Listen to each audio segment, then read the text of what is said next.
gonna do it.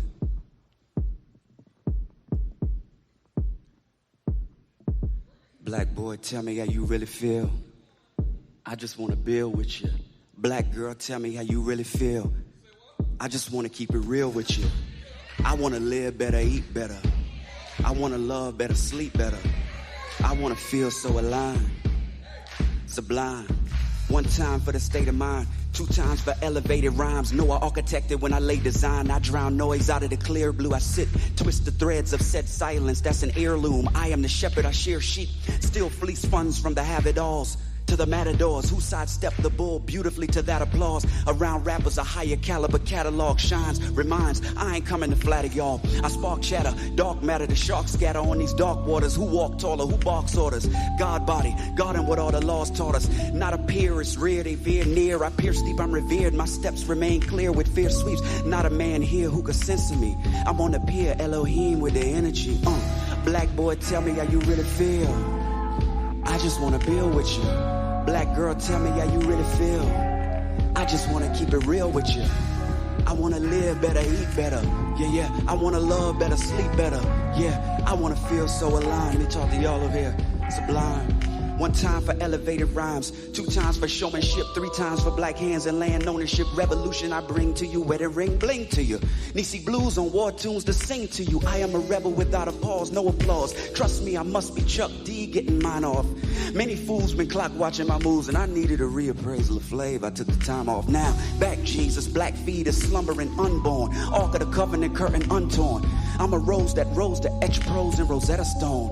Yelling it through a megaphone, always rapping, baby, forever home. I ain't the pot calling the kettle black. I'm the flame keeping the kettle warm, and I am to blame for the renaissance. It's cold. Had to write and recite it with down feathers on. Black boy, tell me how you really feel. Cause I just wanna build with you. Black girl, tell me how you really feel. I just wanna keep it real with you. Yeah, I wanna live better, eat better. I wanna love better, sleep better. Yeah, I wanna feel so aligned, sublime. Sublime. I wanna live better, eat better. Sublime. 1 time for elevated rhymes, 2 times for showmanship, 3 times for black hands and land ownership. Revolution I bring to you, where the ring bling to you. Nisi blues on war tunes, singing to you. I am the rebel without a pause, no applause. Trust me, I am Chuck D, getting mine off. Many fools, they clock watching my moves, and I needed a reappraisal of flavor. Took some time off now. Back Jesus, black feet is slumbering unborn. Ark of the covenant curtain untorn. I'm the rose that rose to etches prose in Rosetta Stone. Still yelling it through a megaphone. Always repping, baby, forever home. I ain't the pot calling the kettle black. I am the flame keeping the kettle warm. I'm to blame for the renaissance that's cold. I write and recite it with down feathers on.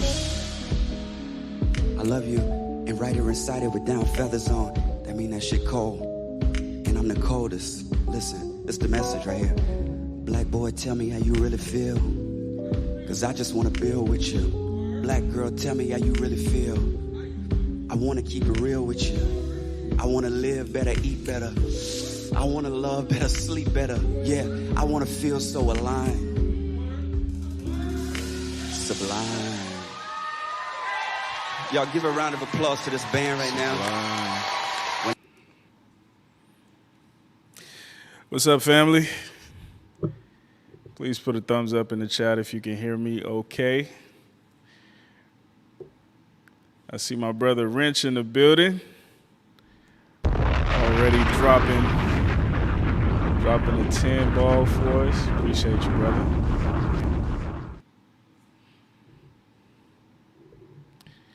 Razi, I see you.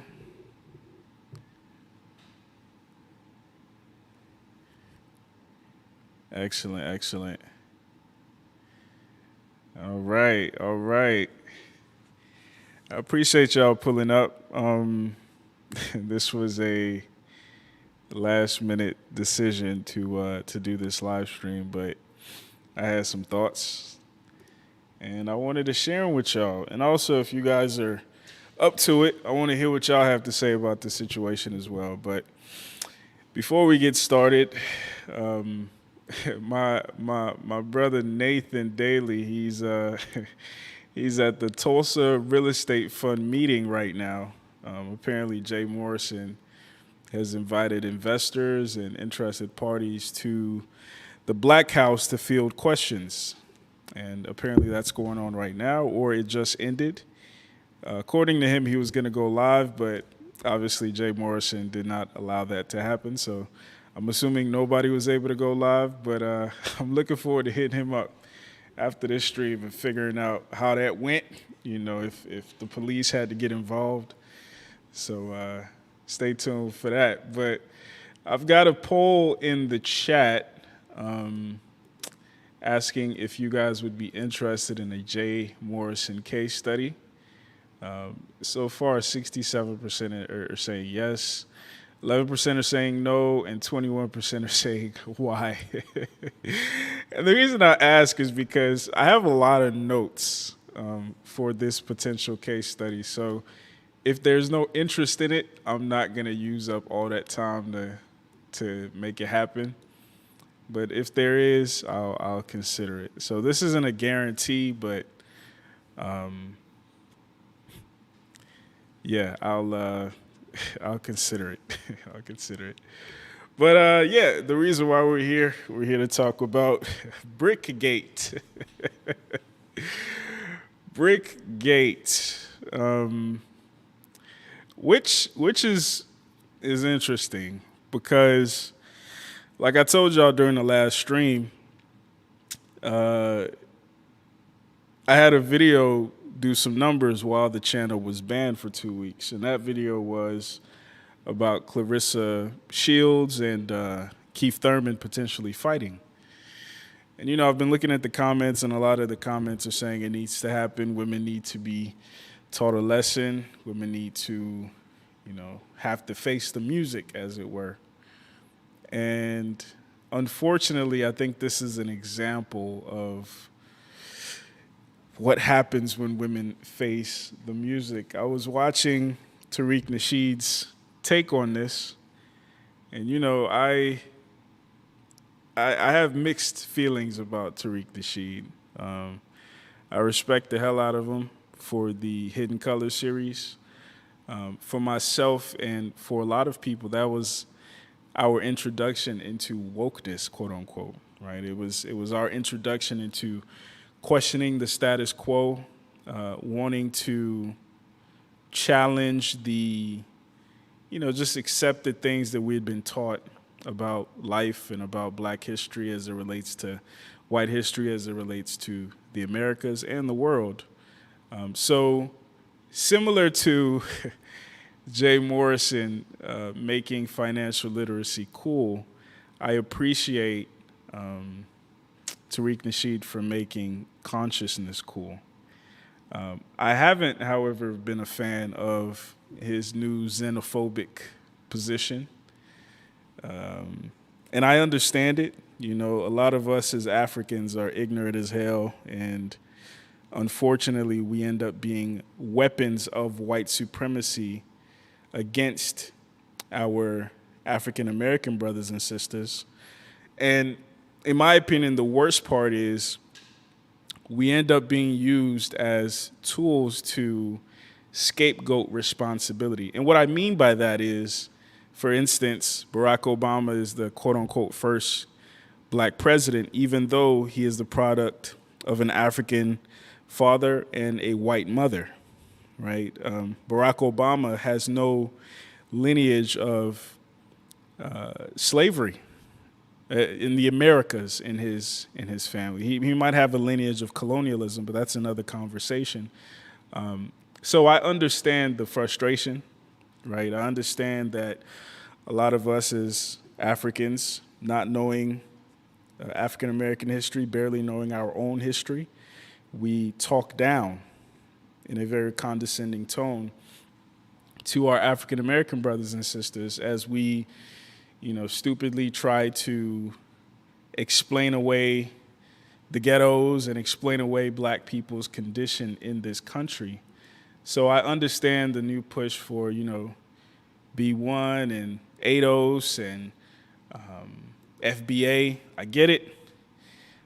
However, sometimes I think it goes a little too far and it becomes xenophobia, right? And it becomes divisive and destructive. And as somebody who thinks that the only way that we can make it out of our funk as Africans or as African Americans or as Caribbeans is to all be in network with one another, I think it works counter to that progress. So, but yeah, I watched his take, and obviously he brought up the fact that the lady is Somalian.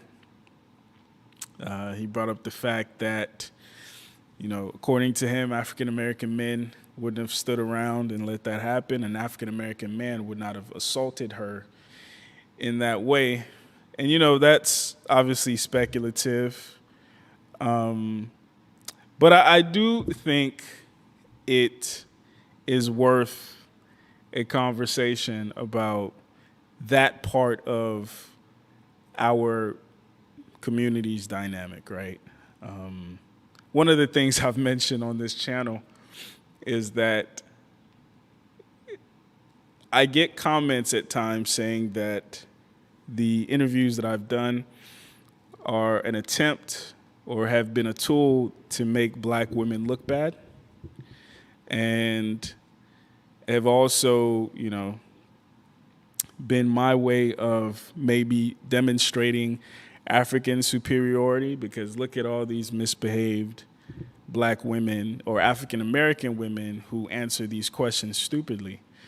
However, I've also explained that some of the women that I've interviewed have also been African women. Up until the Clarissa Shields video doing the numbers that it's done, our second most viewed video is actually my little sister, right? So same mother, same father, grew up in the same household. However, she shares some of those same problematic ideas about the male-female dynamic, about women's benevolence, and the whole nine. So I've been making the case that these issues that we're talking about transcend just an African-American context.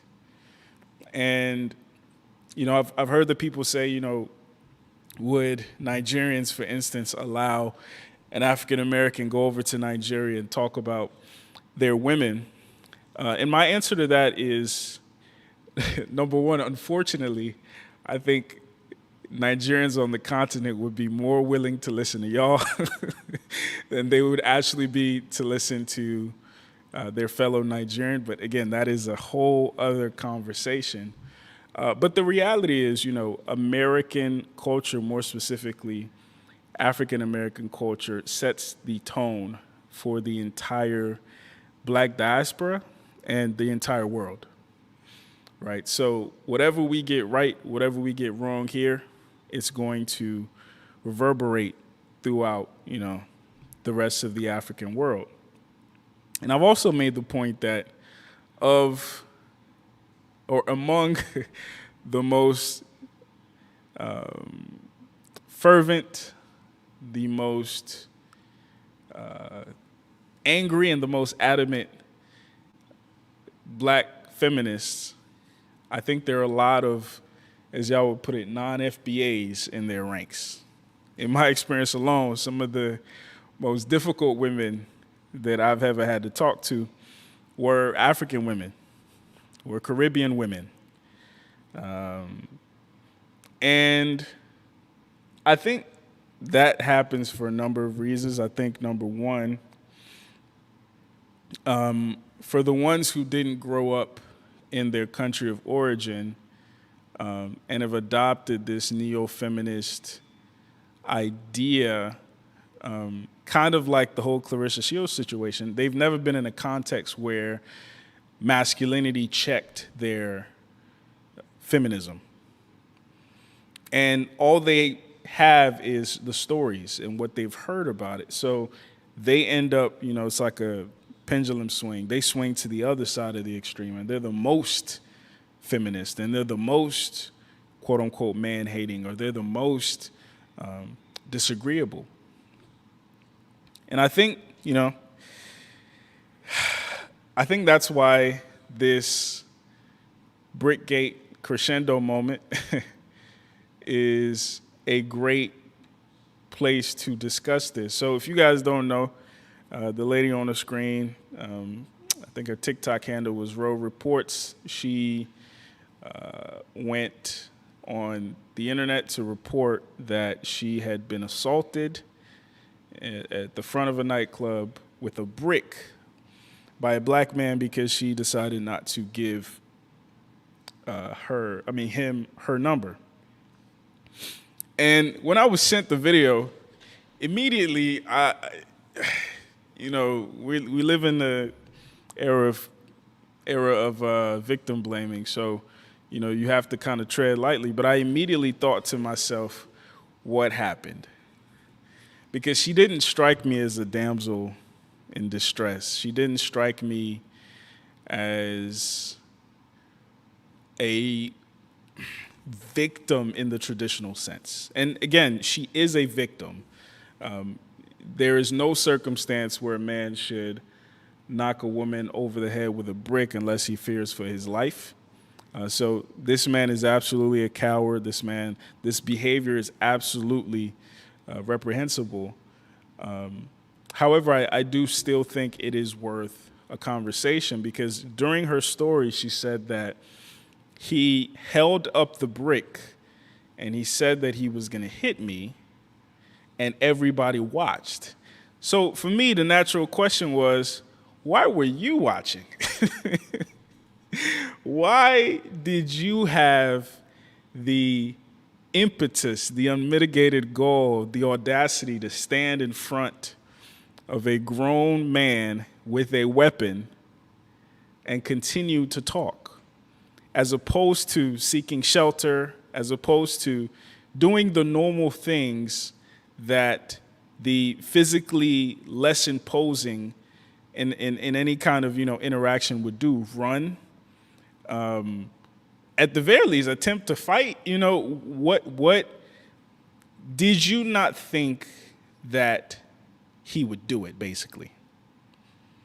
Right? And again, going back to the Clarissa Shields situation, one of the things that I talked about during the case study is the fact that women haven't had to be at scale, haven't had to be confronted with the reality of our physiological differences. And although she may have frozen,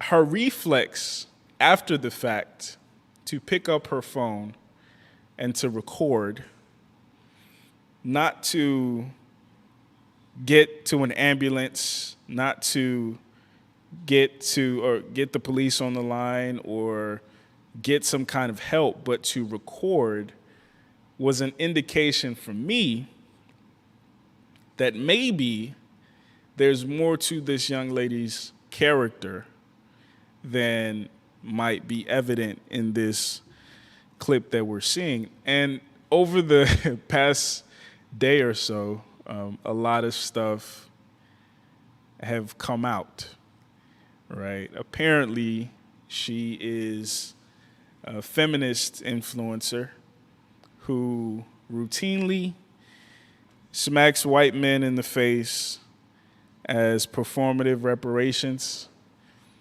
who routinely twerks and talks about how women are superior and women are the protectors and providers. So in this situation, for her to then attempt to cash in her "I'm a woman" card, despite the fact that she claims to expect more protection and provision from her fellow women, it doesn't make sense, right? And I'm reminded of one of the interviews that I did, and the young lady and I were talking about Tyler Perry's Temptation movie. And she mentioned that the scene where Lance Gross's character did not defend her in the face of 5 men was a pivotal scene in her losing respect for Lance Gross's character. And I asked her, I was like, what did you expect him to do? And she said, Well, I expected him to try to take those guys on. Maybe, you try to fight 4, I'm going to try to fight 1. And I explained to her that, life doesn't work like movies. You might be the most skilled martial arts, person, but the odds of you, one person, taking on and beating 5 men is 0, right? And it wasn't until I explained to her that, what if Lance Gross's character was your son as opposed to your man? Would you want your son to crash out that way, risk his life that way, trying to quote unquote defend his damsel in distress? And then she realized that no, that's stupid. But again, when we talk about this pit bull paradigm that an unfortunate number of women, and especially our women, have of us, to just be readily willing and able to throw away and risk our lives in their defense, even in situations that are avoidable, it's ridiculous. Because in that film, Lance Gross's character saying, "Nah, baby, let's go," was not framed as protection. But in real life, most of a man's protection is his guidance. Because unfortunately, violent situations, especially amongst men, do not play out cleanly, smoothly in real life. If you're a man who shoots guns, for instance, you know that sometimes guns jam. If you're a man who, is a martial scientist, you realize that sometimes maybe my elbow pops out of place, my shoulder pops out of place, I sprained my ankle, now I can't really do anything. But again, in this fantasy world, an unfortunate number of our women operate in, these things are not given consideration, and so much so that there's an expectation for, again, going back to this phrase that I don't like, there's this expectation for somebody's son to risk their life and their freedom to protect somebody's daughter. I remember there was a clip I posted on TikTok a while back. I can't even remember what the clip was. But one of the comments that stood out to me, the clip was about, the protect black women thing. And one of the comments that stood out to me was a man who said that he did just that. He saw, a black man and a black woman arguing on the street, and he stepped in. And next thing he knows, the man and the woman are jumping on him. And the next day he sees them together, holding hands and doing a lovey-dovey thing. So for me, I think we need to reframe what protection is and who is deserving of protection. Protection is not a right. Protection is a privilege. Because protection has a cost, right? If I'm protecting you, it means that you are under my jurisdiction, you're under my guidance, and therefore we have a symbiotic relationship.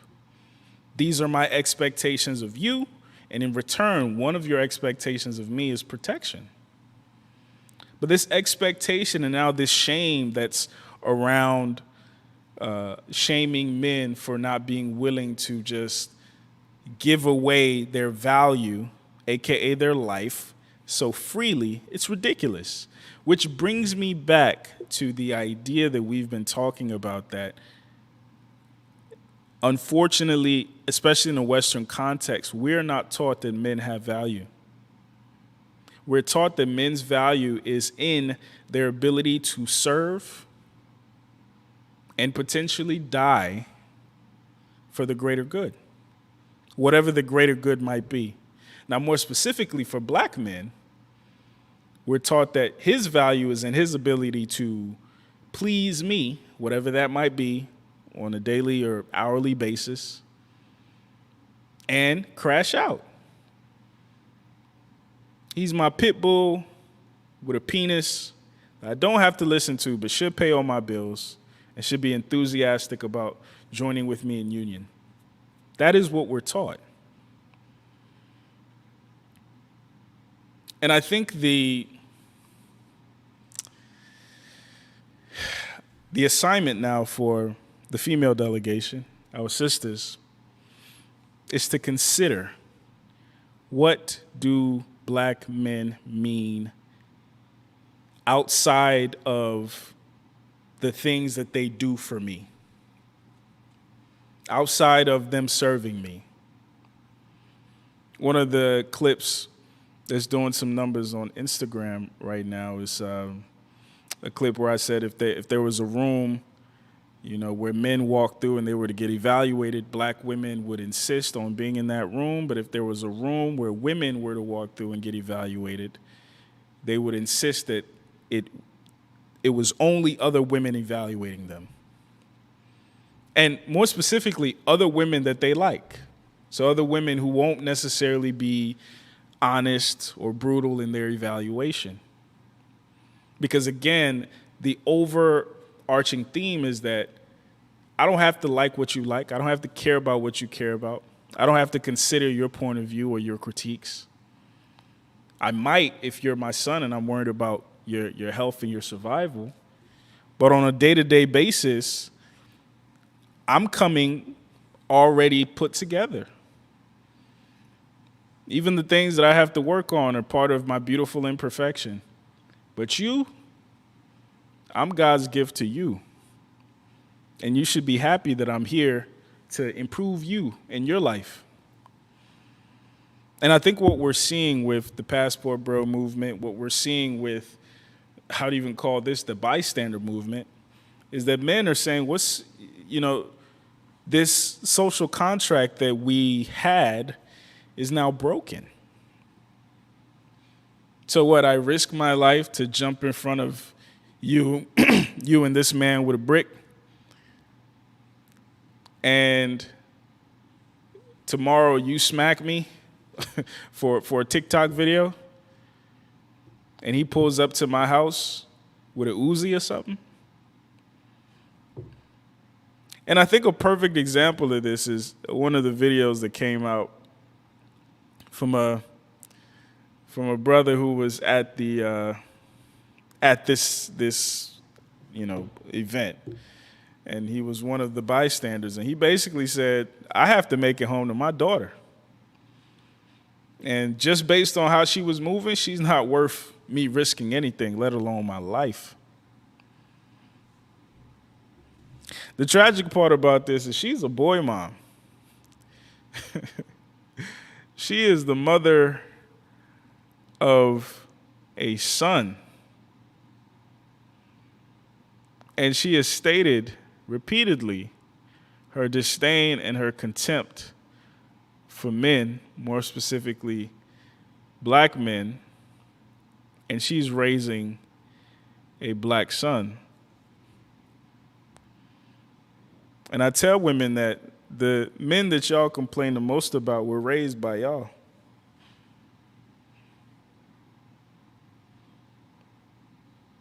If you look at her Instagram, you look at her TikTok, which I believe is now deleted, it's all videos of men ain't shit, feminist talk, LGBTQ talk, body pictures, ass pictures, twerking, smacking white guys on the street.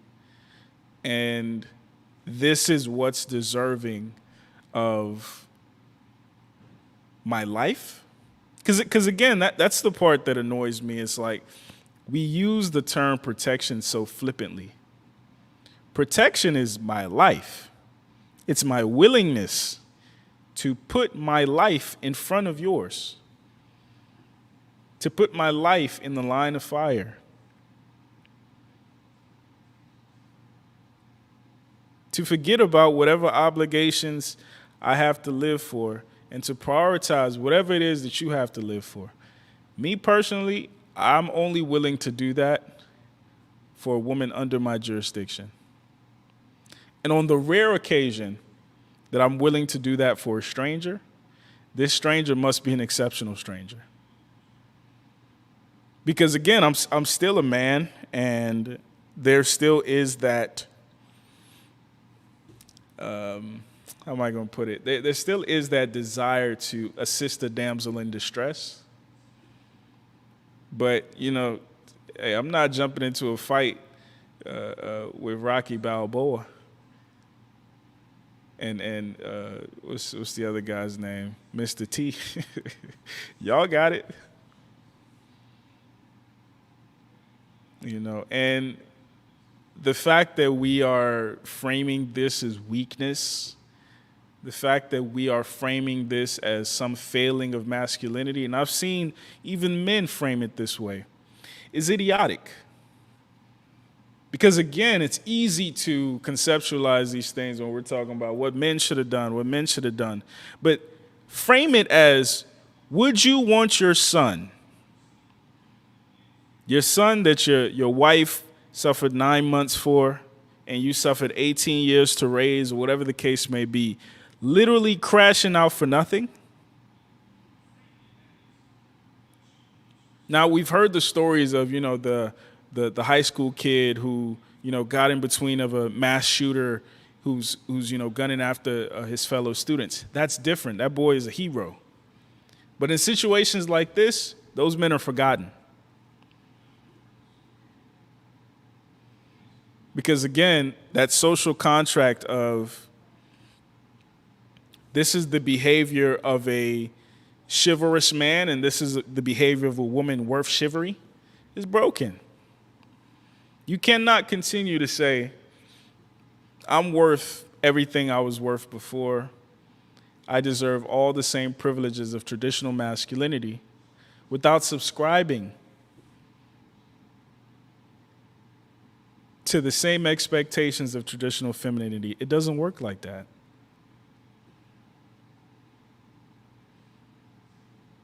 And like I said, I don't condone. Some people say it's a Haitian dude who hit her with a brick. Some people said it's a Somalian dude.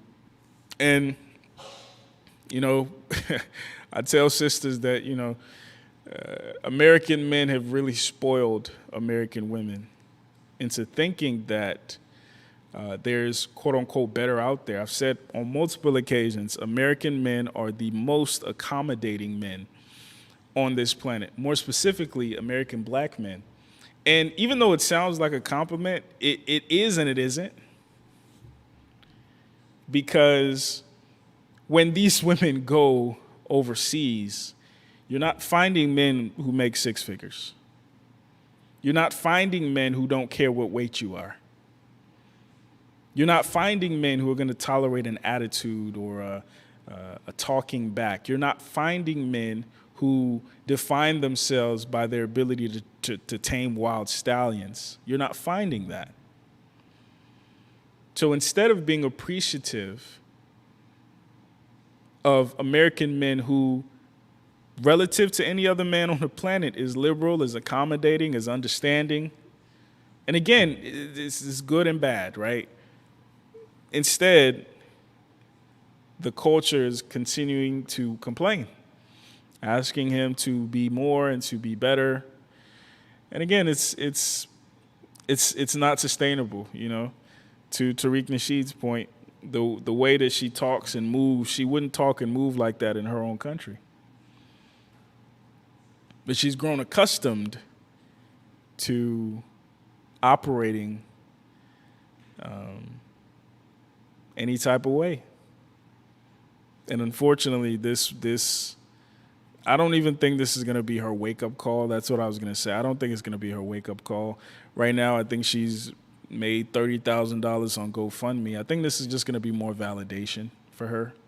Now she's going to be a feminist activist and DV spokesperson and the whole nine. But it's not going to change her behavior. I think, unfortunately, women like this are kind of too far gone.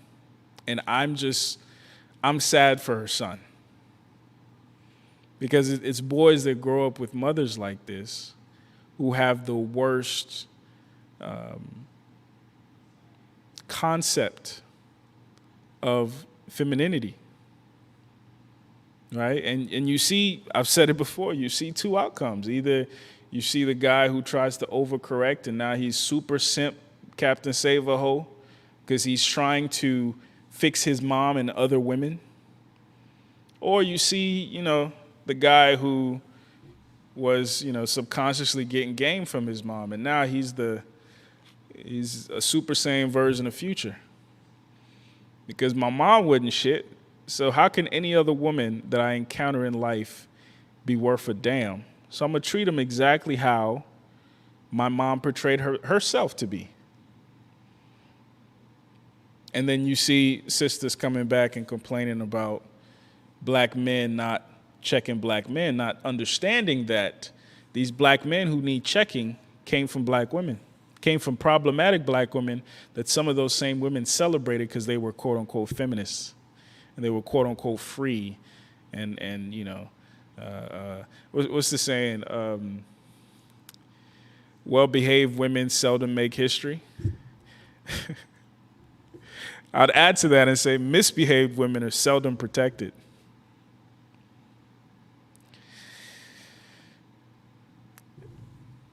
So I'm going to drop the link.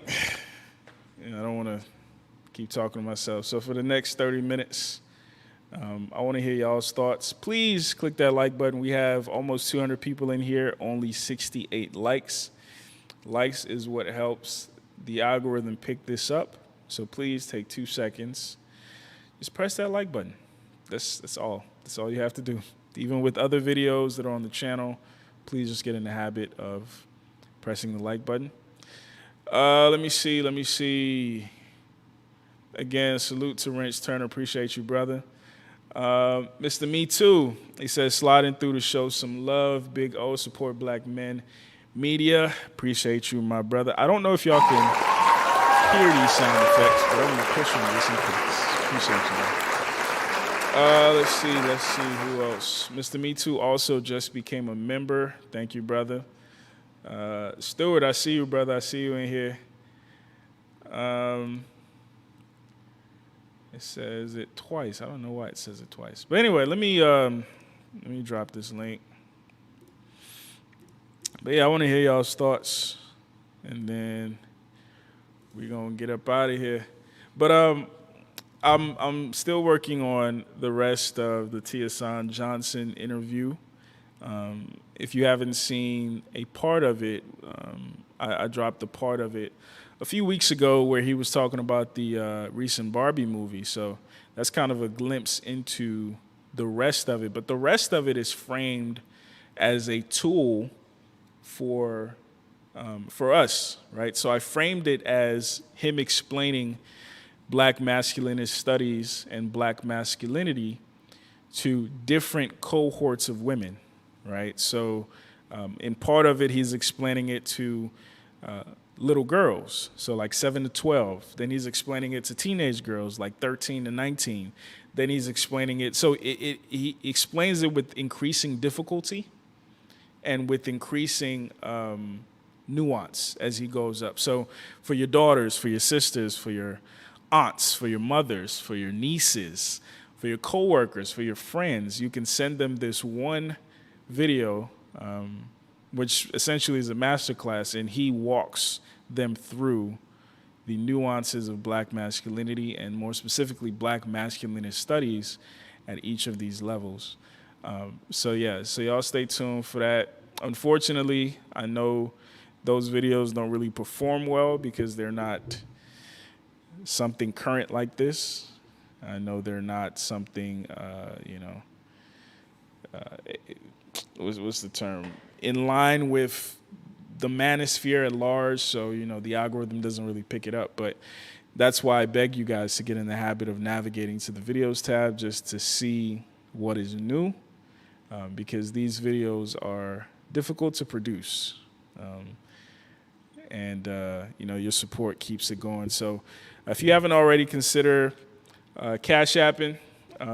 Those help tremendously, only because, YouTube takes 30% of our super chats, of our anything that comes to the channel, YouTube takes 30%. But with Cash App, that comes directly to the channel. Also, if you haven't already, please go click the subscribe button on our second channel. I started a second channel during the ban, and for two reasons. Number one, in case YouTube kicks us off, we have a second channel. So that is WN2, number 2, Talk. And matter of fact, let me share my screen. Give me 1 second. But also, yeah, the link is pinned if you guys want to come chop it up.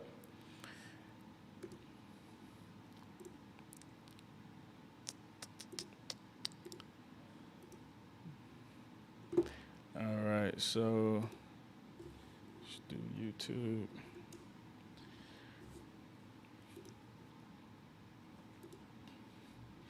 All right, so I have it on the home page. So as soon as you go to We Need to Talk, after whatever's featured, you're going to see our backup channel. Right now, we have 877 subscribers. If we can get to 1,000, I will continue to post there so we can get to 4,000 watch hours and monetize that channel as well. Recent case studies. Netflix, The Ultimatum. This is really just a shorter version of my conversation with Courtney about intercourse. So check that out. It was interesting. It was honest. Netflix, The Ultimatum. I don't know if you guys have seen that shit show on Netflix. If you haven't already, it touches on some of the elements that we discuss. I framed this case study focusing on the two black men, one of which is a watcher of the channel, right? Trey watches the channel. I told him, because he hit me up on Instagram, I told him, brother, I'm disappointed in you. And then the other, Brian Okoye, he is Nigerian as well. I think I'm doubly disappointed in him. Turns out, I don't want to ruin the. Go watch the case study. If you want to get the extra tea, just send me a DM on Instagram. But that shit gets bad. Also did a case study on Steve Harvey, the Steve Harvey and majority rumor of her cheating on him. Obviously, it was fake, but there was still a lot of teachable nuggets in that situation, so I covered that. Same with the random man from Atlanta situation. I focused on the girl because I think, focusing on the problematic individual is low-hanging fruit, and on this channel we try to make things a bit more nuanced and show the large picture. And then this is just, a short of what happened while I was banned and what I learned. Today, I dropped an unreleased 54-minute, I can't even call it an interview because I wasn't even in the room. I just turned the camera on, and she talked to the camera as she went through you guys' comments from both of her early videos that she appeared on. So that's really, really, really good. One of the, a few of the clips on YouTube that I posted in recent days that are doing numbers are from this video. So make sure you check that out. And also, if you haven't caught up on other Kevin Samuels started this conversation videos, make sure you catch up on those. As you can see, the views are not looking like they used to look. So I need y'all's help. The Table, the podcast series that we started recently, episode 2 has been up now for almost 2 weeks. And compared to episode 1, it is not doing anything, right? So please go check those out. They're actually really good. This is a shortened version. This is the full episode 2. We're actually recording episode 3 Sunday. And apparently Philosophical is supposed to pull up. So please help us keep this thing going. Episode 1 was great. Obviously, it's got 50,000 views, but I think it could be better. But, you know, we have to work within what YouTube gives us sometimes. But as you can see, this is the piece of my interview with Dr. Tiasan Johnson, where he focused on, or he segued from the Barbie movie to Andrew Tate to Kevin Samuels. So check that out. The Nick Fuentes situation, if you guys don't know, I interviewed the young lady who kissed him. That video's there. Some other videos from the Listen to Black Men series, videos from the Traveling Podcast series, videos for the Black Marriage Masterclass series, and then the We Need to Talk live, and also OG content. If you guys get a chance, go look at some of the videos that I was making before I was officially a YouTuber. Happiness is Boring is actually one of my favorite. Me and somebody's son as well. Women Are Like Bathrooms. I might just repost that because that's too good to not be seen again. So, yeah. Let's see. Nobody's coming up, so I'm assuming y'all ain't got nothing to say. So let me see if anybody's saying something in the comments. Feminine Miracle, she says, situations like this scare me. I don't think anyone should be hit with a brick over words. I agree with you 1,000,000%. There's no universe where it's okay to hit a woman, especially a woman, in the head with a brick because of words. I think that is very obvious. However, in order for us to mitigate the occurrence of these situations in the lives of the women that we care about, we need to show them examples of these are people where these type of things are more likely to happen to, and these are people where these type of things are less likely to happen to. And again, I'm well aware that some women, because of where they live, maybe because of how they look, they're always going to be the target. They're always going to be the male gaze is always going to be upon them, especially like really attractive women. And I think, unfortunately, the only thing there is to be in proximity with men that care about you and love you. So your fathers, your brothers, your boyfriend, your husband. Because again, this story that we've been told that women don't need men, situations like this show us that it's not true, right? So I think for our sisters, that's the lesson here. All right, CP the artist, I see you, brother. Let me get this off the screen. Chat. Let me make sure I didn't miss anything else. All right, we're good. CP, what's going on, brother? Oh, I forgot. I'm the only one with his face to the camera. Yeah. What's up, brother? Yeah. All right. Man, I'm chilling, man. Talk to me. I gotta strongly disagree with your take, and I had this argument on Twitter. Let's talk about it.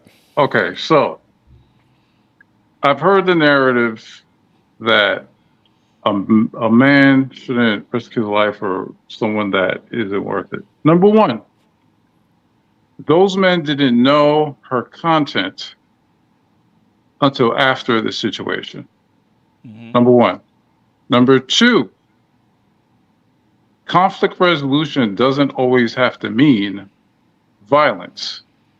So if two men are in a discussion that's getting heated, I could step in and kind of calm somebody down with a Jedi mind tricks. Number three, this is the most important one. There was scenarios created post this that people were saying, oh, I'm not going to risk my life. Nobody died. Unfortunately, she got hit in the head with a brick. So obviously, if I'm taking a risk assessment on how far my livelihood is going to interact, then I'm going to assess that either fight or flight. Mm-hmm. So this whole narrative that, which I'm embarrassed about, black men are created, is really steeped in fear, and I believe more of black men saying, "Oh, I told you so," because look at her Instagram and so forth and so on. It's just justification. So Sure. I don't want to say too much, but break down my observation. So this is what I would say, and you know, I appreciate your observation because I think it's in an ideal world, I would actually default to that, right? I would default to, if you see anybody in distress, your reflex should be to help. However, we do not live in an ideal world, and I would default to assessing not just the situation, but both people involved. And to your point, you're right. She might have been a damsel in distress, and now they're using the Instagram and all that stuff to justify their unwillingness to help. Or they might have observed the events leading up to that. They might have observed an unruly woman who was smacking white dudes, putting her hand in his face and antagonizing him. And they decided that, oh, this isn't a woman worth me risking my life or my freedom. And to your point about what about the situation made men consider a life threat, I think that is a baseline assumption for all men, especially adult men, because we know how things can escalate. And not necessarily then and there, but how they can escalate beyond the situation. Brother, I've heard stories of dudes who were followed home and shot point blank because they stepped on somebody's Jordans on accident. Mm-hmm. Right? I've heard stories of men being stabbed because they stepped in to break up something. My mom, one of the miscarriages that she had was because she stepped into a fight across the street. Mm-hmm. Right? So our first responsibility as humans is self-preservation. Mm-hmm. And I don't think that should change, or we should compromise that in an unreasonable way simply because we're trying to fulfill some Superman trope that we've been taught that we are responsible to fulfill.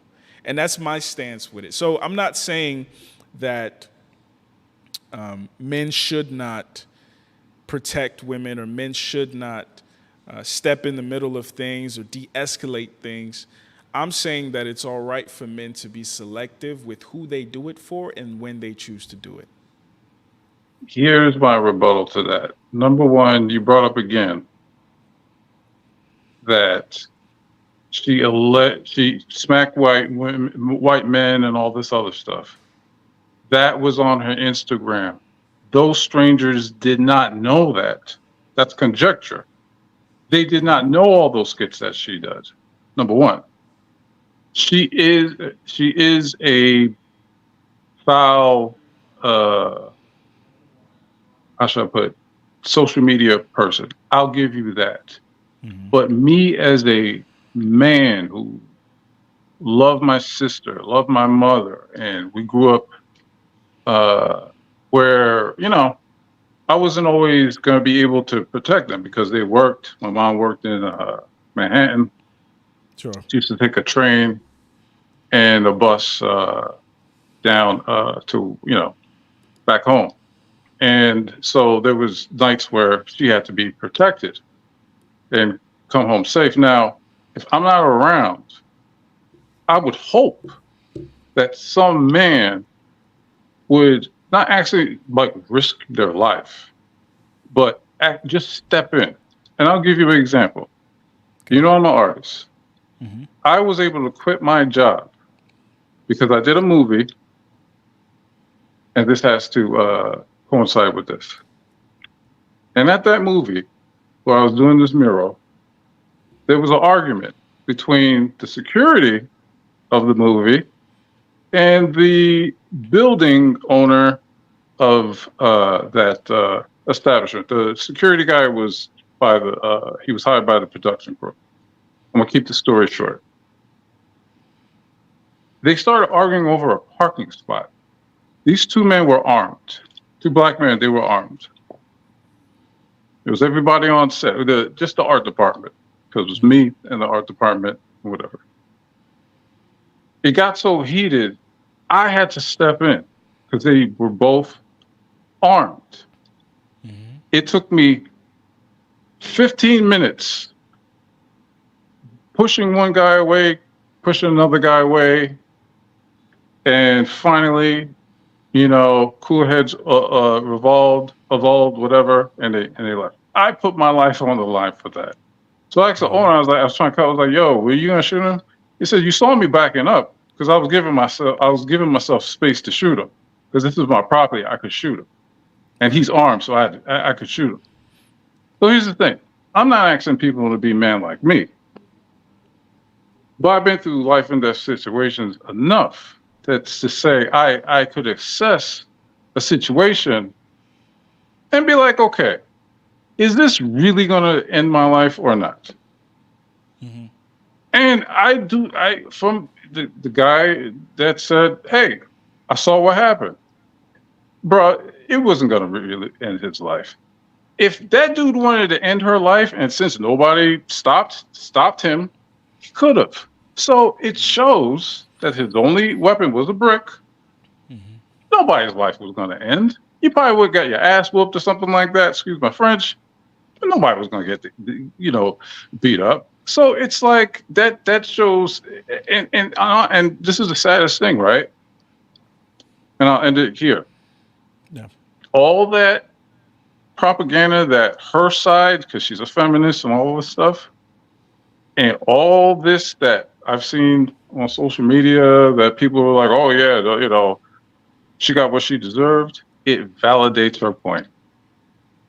It just validates her point. As crazy as she is or whatever, and I'm not here to judge her, but whatever, but me, I would at least stepped in between, like, yo, bro, just go home. Don't worry about it, bro. You don't want to be arrested. Think about that. Try to calm him down. Let him go. That's how it is. We wouldn't be having this conversation. I think I think you make good points. I would say that it is a bit of survivorship bias.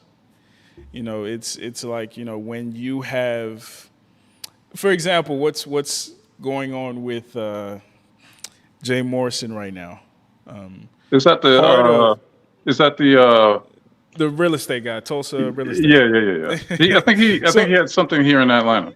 Yeah, I think it's actually still going on. But, part of how those type of individuals find success, part of the reason why like multi-level marketing companies find success is that despite the fact that only the top 1% make money, they convince you that you'll be part of that top 1%. They convince you to dismiss the overwhelming data and evidence that things might not go according to plan to convince you that it will.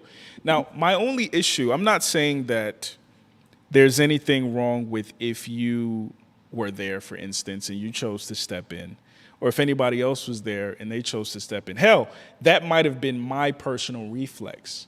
What I am saying, however, is to demonize the men who choose not to, I think is incorrect.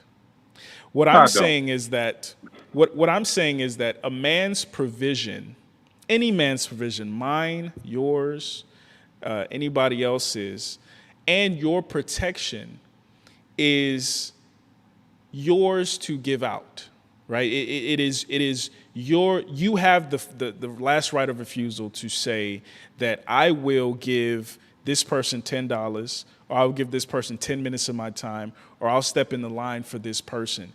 It should not be a right. And that's the issue that I have, is when men are now being graded by their expectation to do something that might not be in their best interest, despite how they have evaluated the situation. That's the risk that you want to take. That's cool. That's the risk that he doesn't want to take. That's cool as well. It does not make him any more or less of a man than you. That's the issue that I have, because unfortunately, just like I went to survivorship bias, We talk about the men who broke it up and things went great. We don't talk about my mom who lost the baby because she decided to break some shit up. That ended up happening again. Those same neighbors ended up fighting again. So when you zoom out, she lost a kid for what? So that's my point. So if let's say somebody was shaming my mom for deciding not to step in, that would be incorrect. And similarly, somebody shaming any of these men, whether or not, because we weren't there. So one of the ladies in the background was saying they weren't even here during this time. If they choose to step in or if they choose not to step in, that is their prerogative. Nobody is entitled to your participation. This is true. I understand it. Sorry to hear that about your mom. I know it's probably been a long time, but thoughts and prayers to her. Yeah. But I have to push back because we can't carry kids, and so we don't have no thing of we can have a miscarriage. And number one, as I said, you do not have to fight the guy. All you have to do is just step in and calm him down. Like, yo, bro, you don't want to go to jail tonight. She ain't worth it. There's some other hoes or whatever you want to call it over there. I'll buy you a drink. Don't worry about it. I think I see 5-0 something, whatever. You could watch it like that. You could tell her, yo, or push her away from the situation. Like, no, back up. He ain't for play, sis. Like, whatever. Could have been a situation like that. But again, to your point where you talked about demonizing men, look, let's keep it real. For the last thousands and hundreds of years, right? If you were on a boat and it was sinking, it's who first? Women and children. Exactly. So what if you're the man like Michael Scott? No, it wasn't Michael Scott. It was what's his name? It was an episode of Seinfeld where George, he was at a party and there was a fire.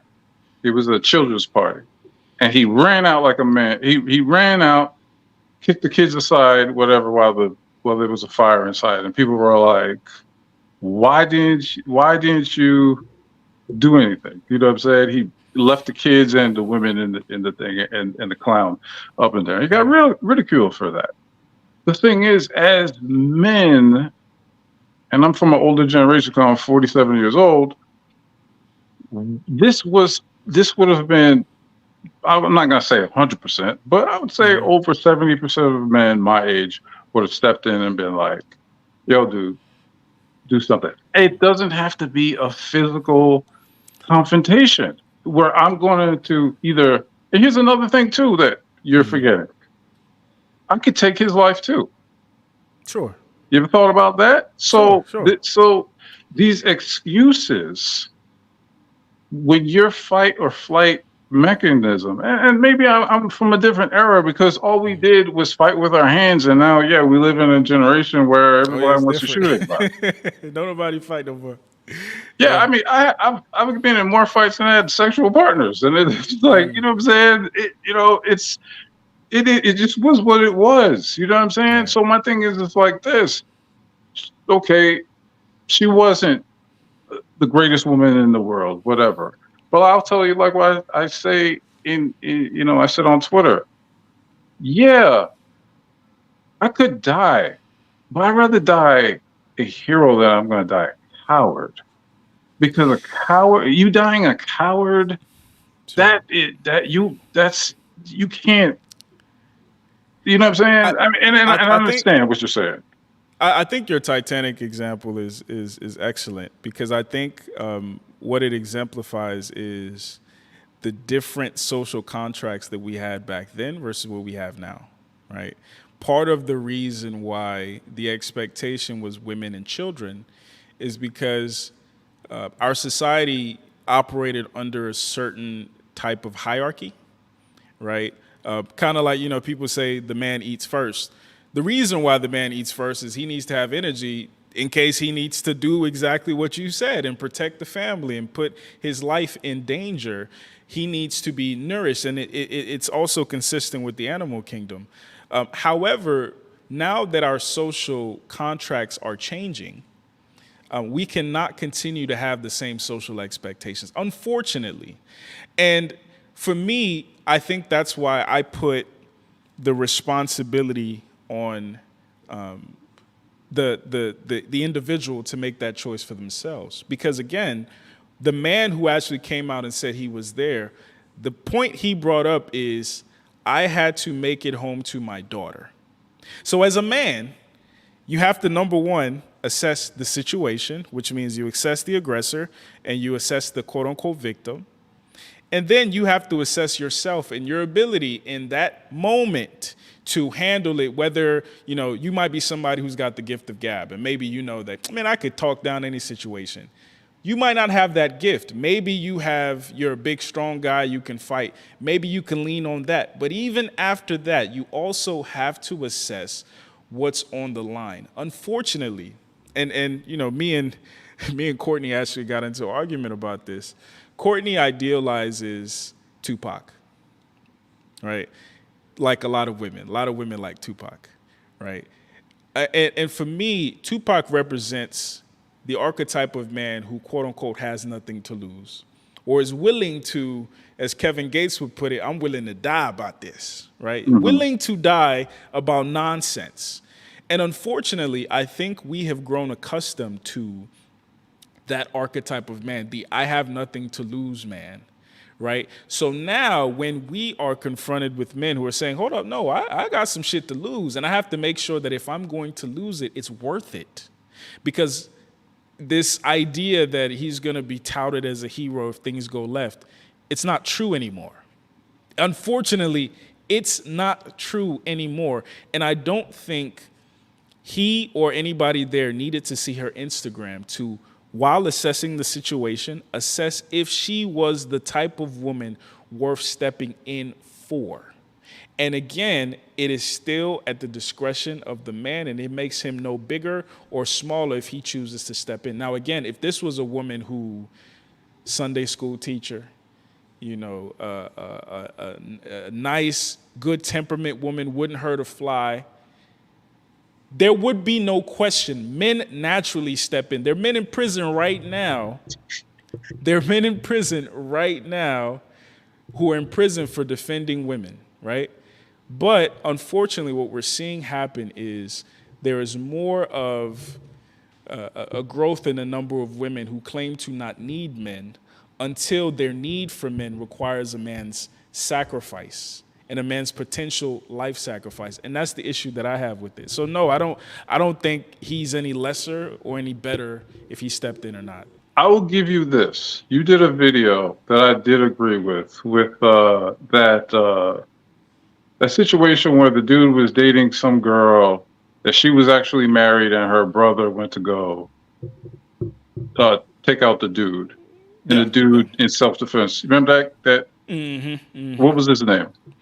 I can't remember his name. But okay, but you know what I'm talking about. Mm-hmm. That situation, you are 100% right. If my sister is already married and some dude, had something with her, whatever, I'm not going to go to his house with some guns. And he ended up getting killed. And she didn't care when she was on the stand that, her brother died, whatever. Mm-hmm. That is a situation where over masculinity would have been a problem. See, I feel like we use these extremes to use a definition for everybody. I'm just talking about stepping in between both of them so he doesn't get hurt, she doesn't get hurt, they both go home. That's all I'm saying. Of course, I'm not risking, and I have the ability to kill, and I have the ability to get killed also. Mm-hmm. But all I'm saying is a man could squash a situation without violence. Because I'm sure, and you said something earlier about the whole social constructs that are that are evaporating. Okay, if they're evaporating, then don't get mad at women for being like a woman like she is. Very masculine, very mean. Because if she's saying that she could take care of herself, uh, then okay, then let's put in let's have a world where we could us men could start wearing panties and lipstick and not be judged for it. This social construct that's been changing only has been changing from our human history in the Western society for the last maybe what 5, 10 years. I'm talking about from day one. It was us men who used to hunt, kill, destroy, and come back. When we went into world wars, whatever, forget. Let's talk about let's forget. Yeah, the military industrial complex and all this other stuff. But historically, when our tribes in Africa, when we fought for our families, because if we lost, they would get raped. They would be put. Our sons would put in slavery. I'm sorry I said that word. No. You just made a good point. You said we fought for our. Yeah. Right. There's a sense of ownership almost. There's a sense of proximity. Right. So with that being said, protection happens if you're a king. I don't give a shit what's going on in the other kingdom. I protect and I provide for the people under my jurisdiction. And I care about what's going on in another kingdom as it relates to what could potentially affect me and the people in my kingdom. Okay. So, with that being said, unless you believe that, number one, every single woman is deserving of protection, and yourself, your sons, and all the men that you care about should be ready and willing to sacrifice themselves potentially for every single woman, unless you believe that, you cannot say that these men who chose to stand back are in the wrong. Yes, I believe that. Because if it was their wives, girlfriends, sisters, or mother in that same situation, that same scenario, they would be crying, where was the man that whatever? They wouldn't champion and say, hey man, let me get you a beer because you try to save your own life. Come on, let's call a spade a spade. I know you have women in your family, bro. You have female friends. If they were in that situation, you weren't around. And I'm not, and I'm simply not even asking for another man to take another man's life. All I'm asking is for a man or two to step in, say, yo, brother, don't worry about her. She's high, drunk, whatever. She's on some other stuff, whatever. Go home. There's some other women around. Enjoy yourself or don't enjoy yourself, whatever. It's not worth it. That's all I'm saying. And I do feel that we got to tell people that us men, certain men are punks. If Fresh and Fit could get on live television, challenge men to a fight that will never happen, we men will say, you know, you're a punk because you're challenging another man to fight, but it'll never happen. It's in our DNA to have an alpha male, a beta male, and all this other. I know you probably don't believe all that other stuff. Sigma male, which I consider myself a sigma male, whatever. And to your kingdom thing, I do believe we're all a kingdom. I fight you. You started this with Tariq Nasheed. I can't stand Tariq Nasheed. If there are any of y'all FBAs in here, whatever, come check my channel out, whatever, because I can't stand the dude because I'm a non-FBA. Parents are Jamaican, whatever.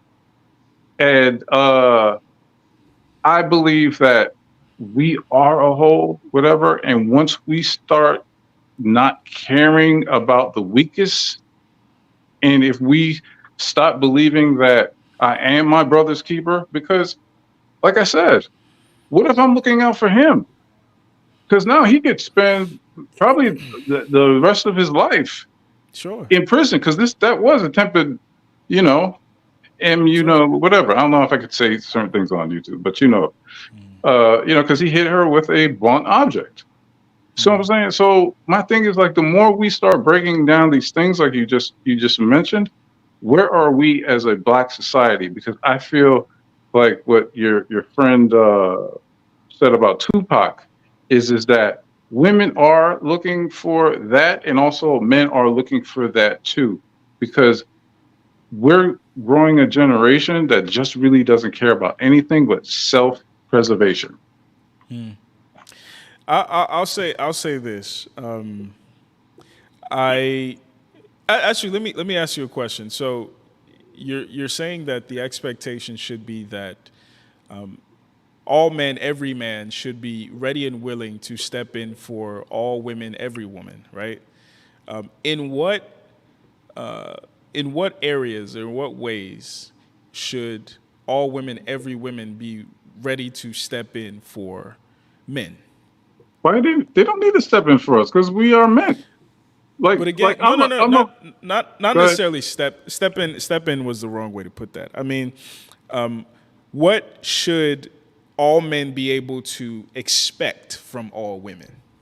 If all women should be able to expect protection from all men, what is again, going back to that social contract? Because back in the day, you might be able to say that, if you're the lady in the neighborhood, any man who comes to the house can expect a meal, or can expect courtesy out in public. Those things are no longer the case, so that social contract is broken. So I guess the social contract that you're pushing for is kind of a one-sided social contract. So if random men should be willing and able to step in for random women, in what ways should random women be willing and able to help serve random men? Whatever they feel a need, like maybe a nurturing, maybe some type of way. Like, are you talking about in like a situation like this? Like if No. I'm just saying. Society wise. Yeah, society wise. Like, what should our if we agree that women on the macro's expectation should be that all men, any man, should be willing and able to step in for her, what should our expectation be of women? Okay. To be multipliers as they are. Women, good women, not all women. Well, I could say bad women too in this scenario, because women are multipliers. A good woman will multiply. Again, she can only multiply if she's in proximity with you. So your girlfriend, Are you talking about strangers? I'm talking about strangers, because again, that's my issue. So, for instance, if my girl was out, right, I would have some expectation of you to step in, but I don't have an expectation of a dude I don't know, and I would have less of an expectation for you as I would like one of my brothers, right? Similarly, she has no expectation for some random person, but again, if one of my boys are over to the house, yeah, I have an expectation of. He should have an expectation that there's going to be some food over here, because again, there's that symbiotic relationship and we're under each other's jurisdiction in different ways. But again, I don't expect nurturing from a woman who's outside of my jurisdiction and I'm outside of her purview. And similarly, she should not expect protection from me. And if I choose to give it to her, that's a privilege. That's not an expectation. It is a privilege. I agree. But getting back to your question, which I'm still confused about, what a woman could give to us, that complete strangers, it's a confusing question to me, because I view us men as three ways: priests, providers, and protectors. Women are not that. They are what do you call it? What's the word I want to say? Let's say it like this. Women are like cats. Like if you had a cat and you own a dog, your dog is there to protect you. Your cat is running. Point blank. That's in their DNA. Their DNA is not to fight. That's why 96% of us men are in the war. We are built for war and for killing. That's why you are stronger than your little sister. I'm stronger than my little sister. we could do God created us to fight, kill, and just that's the best thing about being a man. That's why I love being a man. And here's another thing: young boys, right? Teenage boys, 20 years, they're filled with testosterone. That they say there's it's like they need to create and destroy something. And that's one thing I love about being a man, is that I could create and I could destroy something. So sometimes I'm 47 years old. I still want to fight. I still want, like, especially these manuscripts. I still want to fight. You know what I'm saying? Thank God I still got the testosterone of an 18-year-old. But my thing is, like, as much as we say we want to get rid of the social construct is changing, then we can't complain when women like her do the things that they do, and more relationships are failed because we are putting our whole society, and this is not just the man's fault, there's also women's fault too when it comes to the destruction of femininity and the destruction of masculinity. It's both our faults. And as a society, if I do something manly as a man, right, that puts a woman in her feminine. That's straight out of the book of David Dita, Ways of a Superior Man. The more masculine you are. I have an issue with that book. Why is that? That's the best book in the world. I have an issue with that book because that book asserts the idea that. Did you see my case study on the Ultimatum, that Netflix show? Yeah, it's a show on Netflix.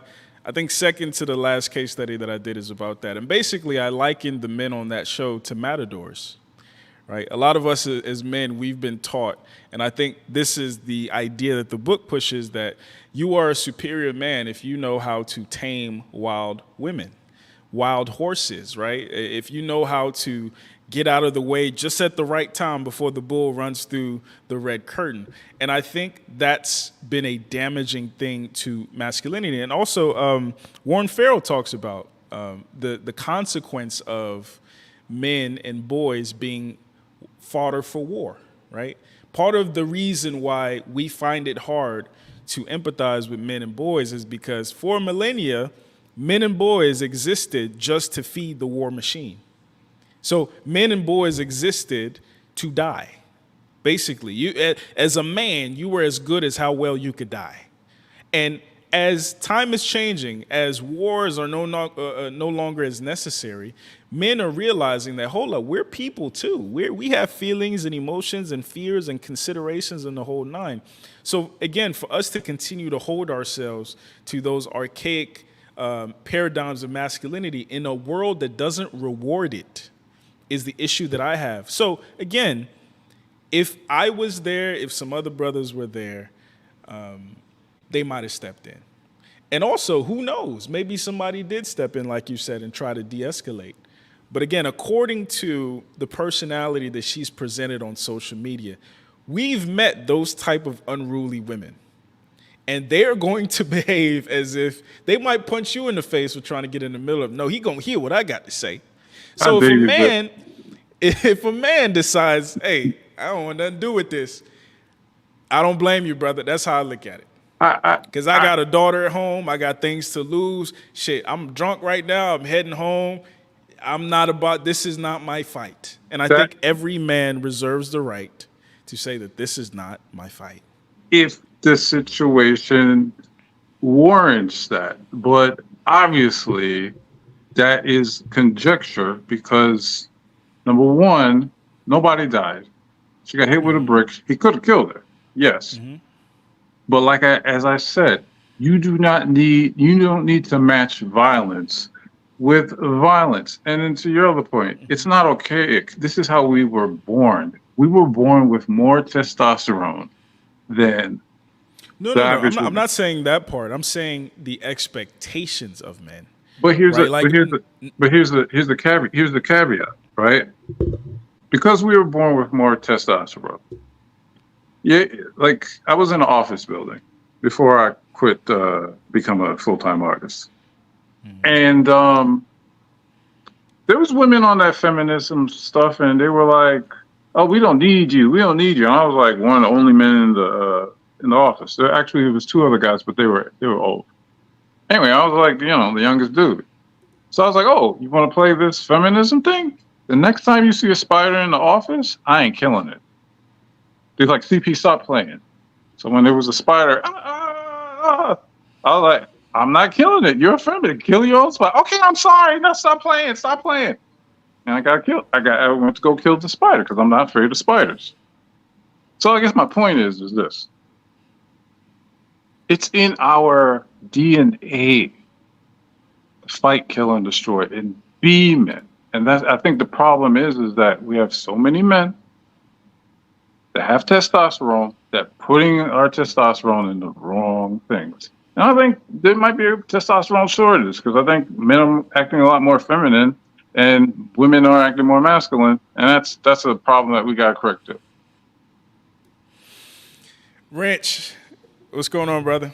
What's going on, good brother? How you doing? I'm good, man. Long time, man. Go ahead, chime in, man. What you think about all this? Bro, first of all, salute to the panel, salute to the brothers in the chat. Appreciate you having me on, bro. Absolutely, so I would ask the question, and I was sitting there trying to jot down some notes, but so she's a Somalian chick, right? And she's pushing the narrative that wouldn't survive in her own country amongst the men of that country. So what makes it okay for her to, number one, benefit from the work that have been done by the ancestors in order for her to be here?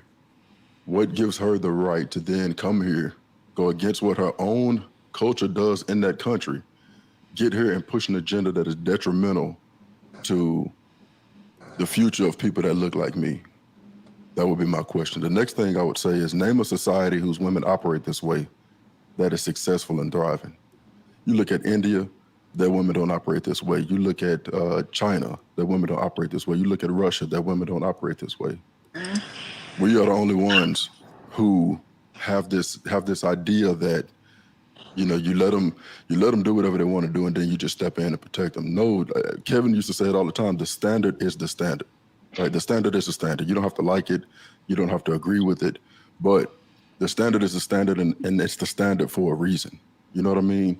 The last little bit I'll say before I land my plane is we have enough evidence, and history has shown that where water can go, water will go. And that's what I think about women. As men, we set the boundaries, true enough. But when you loosen up those boundaries, this is what you get.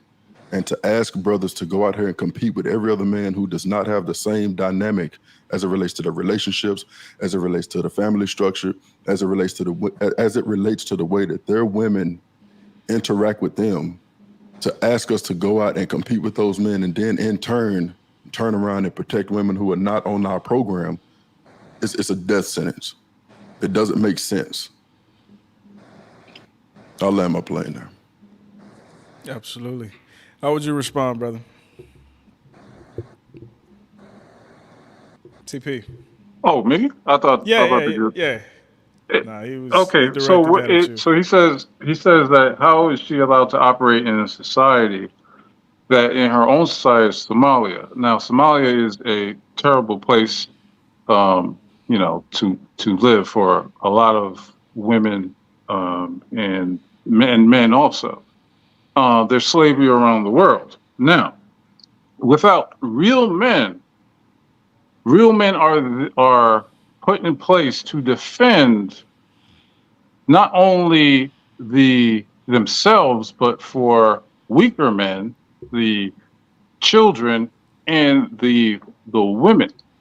So in what society is it okay to hit a woman with a brick? That would be my counter question if you're going to ask that question. Because if we are able to hit a woman with a brick, because I've been disrespected my life by women. I have been in abusive relationships with women that were abusive to me. And I knew that, you know what? If I match fire with fire, the fire is going to be back at me. It could ruin my whole life. Walking away and having a mindset that says, you know what? If I match fire with fire, I might lose everything. But it's funny. We make the focus on her. But this dude, we don't even know what he looked like, which is weird to me. And I'll land my plane right there. That's it. It's just weird to me. If I can rebuttal that real quick. Absolutely. So you said, when is it right to hit a woman with a... No, in what society is it okay to hit a woman? A society that built a thriving metropolis in the middle of the desert, and they call it Dubai now, because they don't take that shit. And meanwhile, we are having a discussion about a woman who is clearly outside of bounds of what any culture would consider a woman to be, way outside of the bounds. Now, let me say this also, and I you would think that this is common sense, but is it okay to hit a woman with a brick, bro? No. But people who are listening to this channel, brothers who are chiming in, are normally the productive brothers who care to listen to this type of message and have a discussion. That's not all brothers. There's some brothers out there that don't give a damn. There's some brothers out there that ain't worried about getting up and going to work tomorrow. There's some brothers that are on the run they got blue warrants out, they on probation, and they trying, and there's some brothers out there that's halfway addicts, and they're hanging out in certain spots where people get hit with bricks. Let's say that I'm pretty sure this brother was not out partying and then was gonna go home, get him a good night's rest, and then get up and go and approve time cards in the morning. Those are not the brothers that are but these brothers are out here, right? So you are pretty much asking the productive brothers who have foresight and the brothers who are also positively affecting society to go out here and combat some of the lowest rungs of society for somebody who is way outside of bounds. I have a 19-year-old daughter. My daughter told me, she said, Dad, I was in school and there were two boys getting ready to get in a fight and people were trying to break it up. And I remember that you told me not to get in anything like that because you don't want to have to come up to the school. And I stayed out of it and the girl got clocked. This is a conversation I had with my daughter. You know what I mean? So I say all of that to say that we can keep trying to reinvent the wheel. We can keep trying to pivot and come up with this pie in the sky idea of what men should be and how we should operate in this society. But history has shown us where water can go, water will go, meaning as if the boundaries are porous, then women are going to flow through them, right? Not saying that this needs to be Saudi Arabia, not saying that it needs to be Dubai. But what I'm telling you is that we have enough evidence, we have enough history to show that the way that this country is going is not going to be a thriving metropolis where there's equality and women are leading right alongside men. This shit is going to go off of a cliff. The writing is on the wall. What is happening, we've been talking about this for years. What is happening? The productive brothers have been telling women, y'all getting on the internet and you are berating and beating up men who don't know how to listen to this information, let it roll off of their shoulders, go out and be productive. You have brothers hiding in their mom's basements, eating Hot Pockets, playing games, coming out into society with all of that information that you put out onto the internet and really have a bug in their ass about it. And the people that you are asking to protect you from them is a part of the same group that you're talking shit about. I got to ask you a question as a father. So God forbid, you're not around to protect your daughter. Yep. And she's, with a boyfriend that violated her in some way. Yep. What is your course of action? I can send a text message and put 5 bands in the hood. Okay. So you mentioned something that, you put 5 bands in the hood, so take care of the situation, okay? Those men have no relationship to her, but they have a relationship with you. They have a relationship with her. She called them uncle. They're my homeboys. They were homeboys I grew up with. Okay, respectfully. So my thing is that you take care of that situation. You're putting his life on the line. You take care of him. You put everybody else's life on the line, whatever. And then there's like this circle, right? But I ain't gonna knock you on that. At least you took care of something that That's your flesh and blood, and I probably do the same exact thing. All I'm saying is that what if your boy said that has nothing to do with me? I'm not risking my freedom for you. That's not my child. See what I'm saying? Like you with real men. So real men gonna do some real things. All I'm saying is there are segments of men that ain't no real men. What I Can I jump in real quick? I've been waiting. Yeah, go ahead, brother. Yeah, go ahead, bro. So to the ball headed dude, I'm sorry, I don't know your name. CP, the artist. Yeah. Subscribe to my channel. Yeah, I enjoy your stuff. Yeah, I've seen. So we come from the same culture.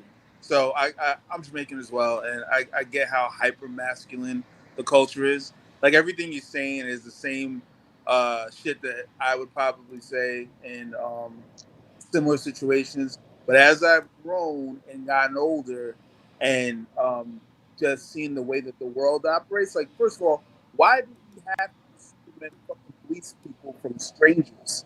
That's not your role. You want to protect your family? Absolutely. You want to protect the people that are around you? Absolutely. Protecting fucking strangers that you have no clue what went on? Fuck all that. Why does your freedom have to be at stake? Why does your life have to be at stake for people you don't know who wouldn't do the same for you? Because again, whenever I hear all this protect all women, black women, whatever, I've never in my life heard what they want to do for us. There is no call to action to, I want to do this for black men. There is no call to action to, I want to nurture and help you get to your goals. I'm not asking for anybody to go out there and fight for me, but at the very least, make my life fucking peaceful. That's not a call to action. That doesn't happen. So why do you have all this responsibility? Why are you putting this on yourself?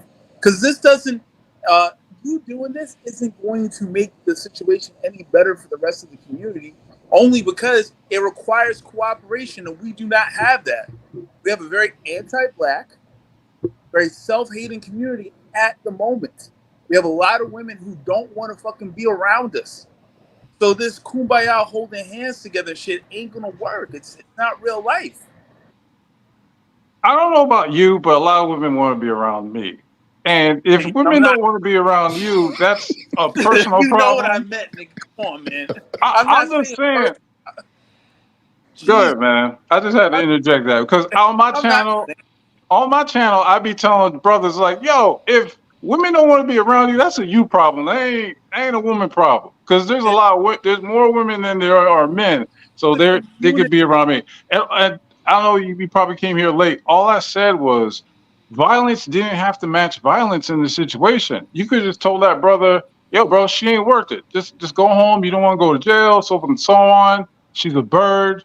Keep it pushing. If a nigga's throwing bricks, he's beyond conversation. If a nigga's throwing bricks, he's beyond conversation. I hear that, but there was a point before it got to that point. There was a point before it got to that point. And she was the aggressor. Whether she was or not, the thing is that she's the bird. She's just chirping away and so on and so on. My thing is like, look, I'm 47 years old. You think I haven't been called the worst things in the book, but I have no records or anything like that. My freedom is more important to me.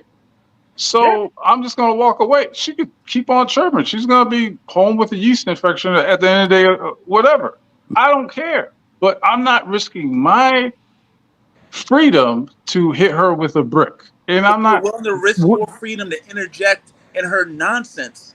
As I said before, violence in this situation didn't need to come to violence. I could just be like, yo, bro, she's not worth it. Go home, whatever, and squash the situation. But you know, the thing is, I've been talking about this in some of my case studies. I think to your point about masculinity, one of the aspects of masculinity we don't talk about enough is our pessimism, right? Like as a man, you have to assume the absolute worst at all times. If you're going to provide or protect worth a damn, you have to assume that the stock market is going to crash, somebody's going to break into your house at 3 o'clock in the morning, and you have to come up with a contingency plan for a worst case scenario. With that being said, Agreed. I would advise my son to assume in that situation that it could potentially be life-threatening. And I would also advise him to assume all the ways that it could go left. And after that assumption, then you calculate if this is worth the risk for you. Not for her, but for you, because you have a mother that loves you. You have a father that loves you. You have friends. You have a future. And you have to be able to make that assessment. Now, again, I'm not saying that men should be cowards and men should just watch shit happen, the bystander effect. I'm not saying that. I'm saying that it is our right as humans to be able to choose and dictate where we will or where we won't insert ourselves and insert our energy. To your point, it might not be violent, whatever the case may be. I'm not jumping into every argument. I totally I'm not agree jumping with you. into every volunteer opportunity. And that's the And only it's my thing. right to call you a coward when you acted like a coward. Point blank. Like, I'm sorry. I'm sorry. I'm not. It's not cowardice, brother. It It's is- not cowardice. Well, I that's think that's subjective. we have two different definitions. But I got other brothers in the back, man. I don't want you to hog up the mic. But as always, brother, I appreciate you. You're welcome back anytime. All right, I'll be out. Absolutely, man. Once I run through everybody, if you're still down there, I'll bring you back up, brother. It's been late. I'm like, I gotta do some artwork. All right, brothers. It's all good, Y'all be brother. easy. Take care, man. All right, be cool now. Can I just say one more thing? I know you gotta bring people. Absolutely, yeah. I just I always have to push this out, man. Like I really care about black men, like because I got a brother right now who's doing 50 to life off a manslaughter charge, off of some hyper masculine bullshit. And every time I see us just getting into these situations, it's not good for us. And people need to say that more often than this protect all people bullshit, because ain't nobody protecting you. Nobody gives a fuck about you but us. That's it. We all we got. That's it. End of story. These women don't give a shit. So all this like chivalry nonsense, who does that serve? That doesn't serve you. I'll land. Sorry. Appreciate you, brother. Amandala, what's going on, man? I'm good. Can I be heard? Yes, sir. Yes, sir. Talk to me. What are your thoughts on all this? Well, I'm gonna try to get into some light, but thank you for being patient. One thing I wanted to say to you is big ups to you, because I recognized when you first started. So I've been tracking you from the beginning, since the Kevin Samuels era. And one of the things you say oftentimes is that you're non-American, so you're non-FBA. And for me, as an individual to you, I salute the fact that you're able to recognize that we as foundational Black Americans, we put in a lot of work in order to get freedoms that non-Americans are able to benefit from. Absolutely. I also want to say big ups to you, because you're one of the individuals that have been able to recognize that for the most part, this gender war is basically a psyop from white supremacy. And I do recognize you're trying to put an end to it. I do recognize you're trying to put an end to it. So I want to say big ups to you about that. Appreciate it.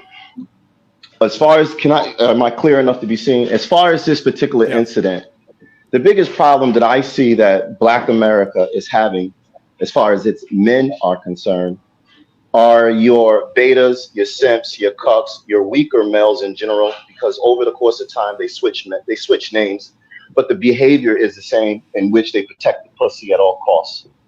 And for the most part, the female can do anything if one of those men are around. The psychology is endless.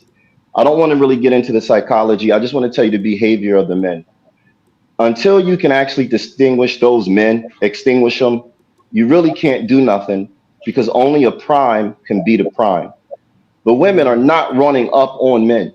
The women are not fighting men. The women are not getting it out of the mud. The women don't have a war against men mano a mano. They're using weaker men to acquire resources in order to control men. So the issue that we're having here is weaker men are going to war on behalf of the women. This female, nobody runs up in anybody's face. And we know that. As men, we don't even run up in other men's faces. We understand as men, and we're men. So that means 9 times out of 10, we can get busy with each other. And it doesn't mean we go to the death. It just means we know how to hang. But we don't even run up in each other's faces. So the question is why do the females believe they have the right to run up in strangers' faces and do whatever shenanigans that they do? Well, they have that mindset because they've been coddled, they've been spoiled. Same thing would happen in Chicago. Female gets out of pocket, dude responds a certain way, and instead of her being a female, just removing herself from the environment, she stood 10 toes down. And then she called a male reinforcement to come handle it for her. She didn't take the gun. If it was one of us as a male, we would have took the gun from our dude and said, no, I got this. And then we would have put the work in, mano a mano. But the female didn't put the work in. She commissioned a male to do the work on her behalf. And I'm saying, as far as this female is concerned, I'm not saying she deserves a brick. Don't let my words confuse the audience. I'm not saying she deserves a brick, but you have to ask the question, where did it start? How did this start? Sometimes our behaviors are preventative. Sometimes the conditions are preventative. This protect black women actually comes from white supremacy, actually comes from the Jim Crow era when white boys was running around doing whatever they did. Then our forefathers, our grandfathers, I'm a Gen X. So it was our grandfathers, not my father. My father's a boomer. My father's generation, they didn't do that shit. They ran for the hills. They were liberal. But my grandfather's generation, they put in that work, which is the great generation and the silent generation. They were the men that went out there and tried to protect black women at all costs for that particular time in history. But since the 60s, women have been out of pocket since the 60s with the sexual liberation and the end of the Black Liberation Armies and the Black Panther Army, Black Panther Nation. So that statement, that mantra, protect black women at all costs, comes from that. It does not come from if she's in the face of a drug dealer. It does not come into play if she's in the face and she's acting irate just because she can't get her way. But the women are also trying to integrate, black women are also trying to integrate into the system of white supremacy, and they're using the dead bodies of black men to do it. That female should not have been there doing whatever she's doing. And then, as everybody is aware now, she's Somalian. She's not Black American. So in the country of Somalia, they do not reference themselves as Black. They're Muslim or Islamic or whatever, but they're not Black. Everybody knows Black is a connotation for Black Americans on American soil. Everybody knows this. So for her to say black men do not protect, that's a shot. That's a shot to Black American men. And I don't want to ramble, but I'm only simply trying to explain. Some of these dudes are going to get up here and they're going to defend, and they're going to just defend the pussy at all costs. Even if the female is wrong, they can't see it any other way. And we have to move forward. We have to move forward, whether these people understand what we're saying or not, because the men are tired. The men are tired of being cannon fodder. The men are tired of being sacrificed so the women can stay in charge and power. The men are tired of divorces. The men are tired of child support. The men are goddamn near fucking tired. And the only reason why these conversations are going on and on and on and on and on is women have weaker men fighting for them. And if you don't smoke out those weaker men, we're going to be here another 100 years. The weaker men are fighting for them. I am going to ask you this question as I close. Which one is more detrimental to an environment? A Pookie and a Ray Ray, or a simp? A simp, absolutely. A simp. The problem with a simp is he can climb up the ranks. The simp can get into politics. The simp can change laws on behalf of their mama. Whereas a Pookie and a Ray Ray, he may put that work in, but he clips his own wings because he's not getting the higher end jobs. Once he clips his wings, he's not getting those jobs where he can hire people, fire people. But that simp can. And we have a lot of simps in our fucking ranks. We just do, family. And I opened up and I said, I want to commend you for that because I think you see that. The problem is with a lot of you all is your vocabulary. And a lot of you all, you're not studying Black history. And a lot of you all, you're not understanding feminism in itself. I am glad feminism is here because it now lets Black American men the true intention of Black women. Not this make-believe white supremacy, blame everything on the white boy. No, this is the nature of women. They want control. They do not value the things that you value. They want control and they're willing to do anything to get it, including sacrifice their own children, son and daughter, as long as they're in control. And I close on that. Appreciate you, brother. Thank you. Welcome. Walter, I'm gonna get your thoughts on this, man. What do you think about this situation and the conversation so far? The situation is, I have very little thoughts on it other than the fact that, simply put, no man, first of all, they say he asked the question, who's more dangerous, a simp or a Pookie and Ray Ray? But the most dangerous man in existence is an emotional man who can't control his emotions. And everybody needs to understand one thing. I'm not defending her or anything. No man should ever allow a woman to do what he did to her, regardless of whether she egged him on or not. As a man, you cannot allow an individual to push you so far to do that. Absolutely. That you just can't. Unless she's threatening your life, you can't do that as a man. And this goes not just to women, this is just you in general. Because one thing we tend to forget in this world, there are legal ramifications to everything you do, right? Facts. Either something is going to happen positive or something is going to happen negative. So if he does that, he's caught. Now it's an assault charge. It could have been attempted murder. However they choose to tackle it, pressing charges. So now you have to protect yourself as a man, which is why you cannot allow yourself to be pushed to the point of doing that. That being said, you cannot allow her circumstance to push you into jumping in front of her and catching the brick for her, fighting for him, trying to stop the situation, whatever it is, because you don't, like I said earlier, you don't know what the whole situation is. You don't know their relationship. They could have been boyfriend and girlfriend and playing somebody because they both crazy, So, in a sense, you need to protect yourself as a man because at the end of the day, I don't know if it was Ranch or somebody said it earlier. Your obligation to protect starts with your family, extends to your external family and friends after that. If they are close, when it comes to protecting women, that's your close friend's wife.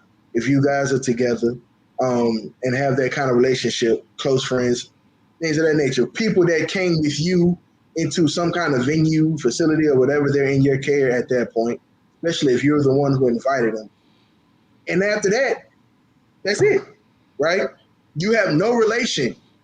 In fact, it puts you still legally in jeopardy because you inserted yourself into a situation that you had no business being in. And when they ask what happened, and you say, well, I stepped in because of this, now they have actual right to say you just assaulted this person, right? You assaulted somebody. You had nobody threatened you. Nobody came to you and asked you a question about anything. She the time. She might have said, y'all gonna help me? You know what I'm saying? She ain't asked for no help. The man came up, threw a brick at her, or hit her with a brick or whatever, and that was that. That's as far as I know. I don't know if she said, hey, somebody help me, blah, blah, blah. She's in distress. Still, even in that sense, they can still charge you for something based on that. This is coming from the son of a lawyer who's giving me all this stuff to protect me from these situations. So as much as people say protect all black women, you can't, well, as much as they say, you as a man, especially a black man in this country, you can't live by that. You have to protect yourself in order so you can protect the most important people in your life. Because if you're in jail, you let down a lot of people. Right. A lot of people. Especially if you want to call yourselves one of the good ones. Yeah. Todd, hop in there, man. What are your thoughts on this? What's on there with you? Can you hear me? Yes, sir. What's going on? Okay. First of all, I'd like to say peace to everybody. You know what I'm saying? I'm Ados. I don't know if y'all can tell on that, but I am.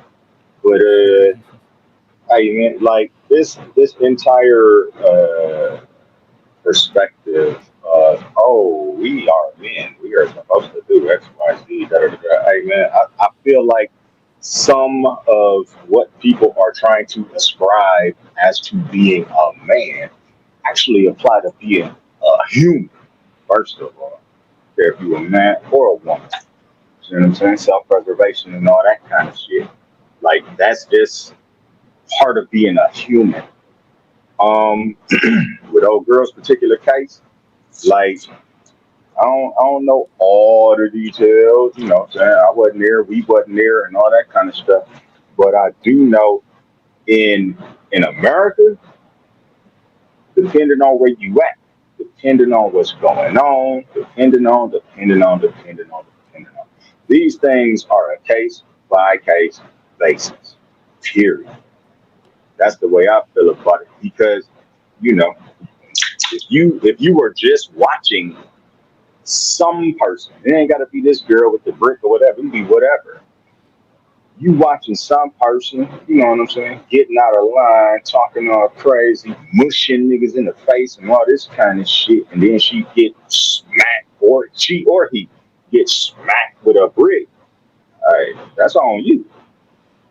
You know what I'm saying? Now, the human part of you might be now if he hit her with a brick and she knocked out, and then motherfucker get on top of her and then keep hitting her with the brick, then the human part of you might be like, hey, come on, dog, you gonna fuck around and kill her. You see what I'm saying? But like, Right. other than that, I don't know what was said. He could have just found out he got an STD. You don't know nothing. So I ain't volunteering. No, dog. It's I, as a man, am too fatal of a person, and I only have to assume that anybody else, not just man, is also fatal. You see what I'm saying? So you have to take these things on a case by case basis. Period.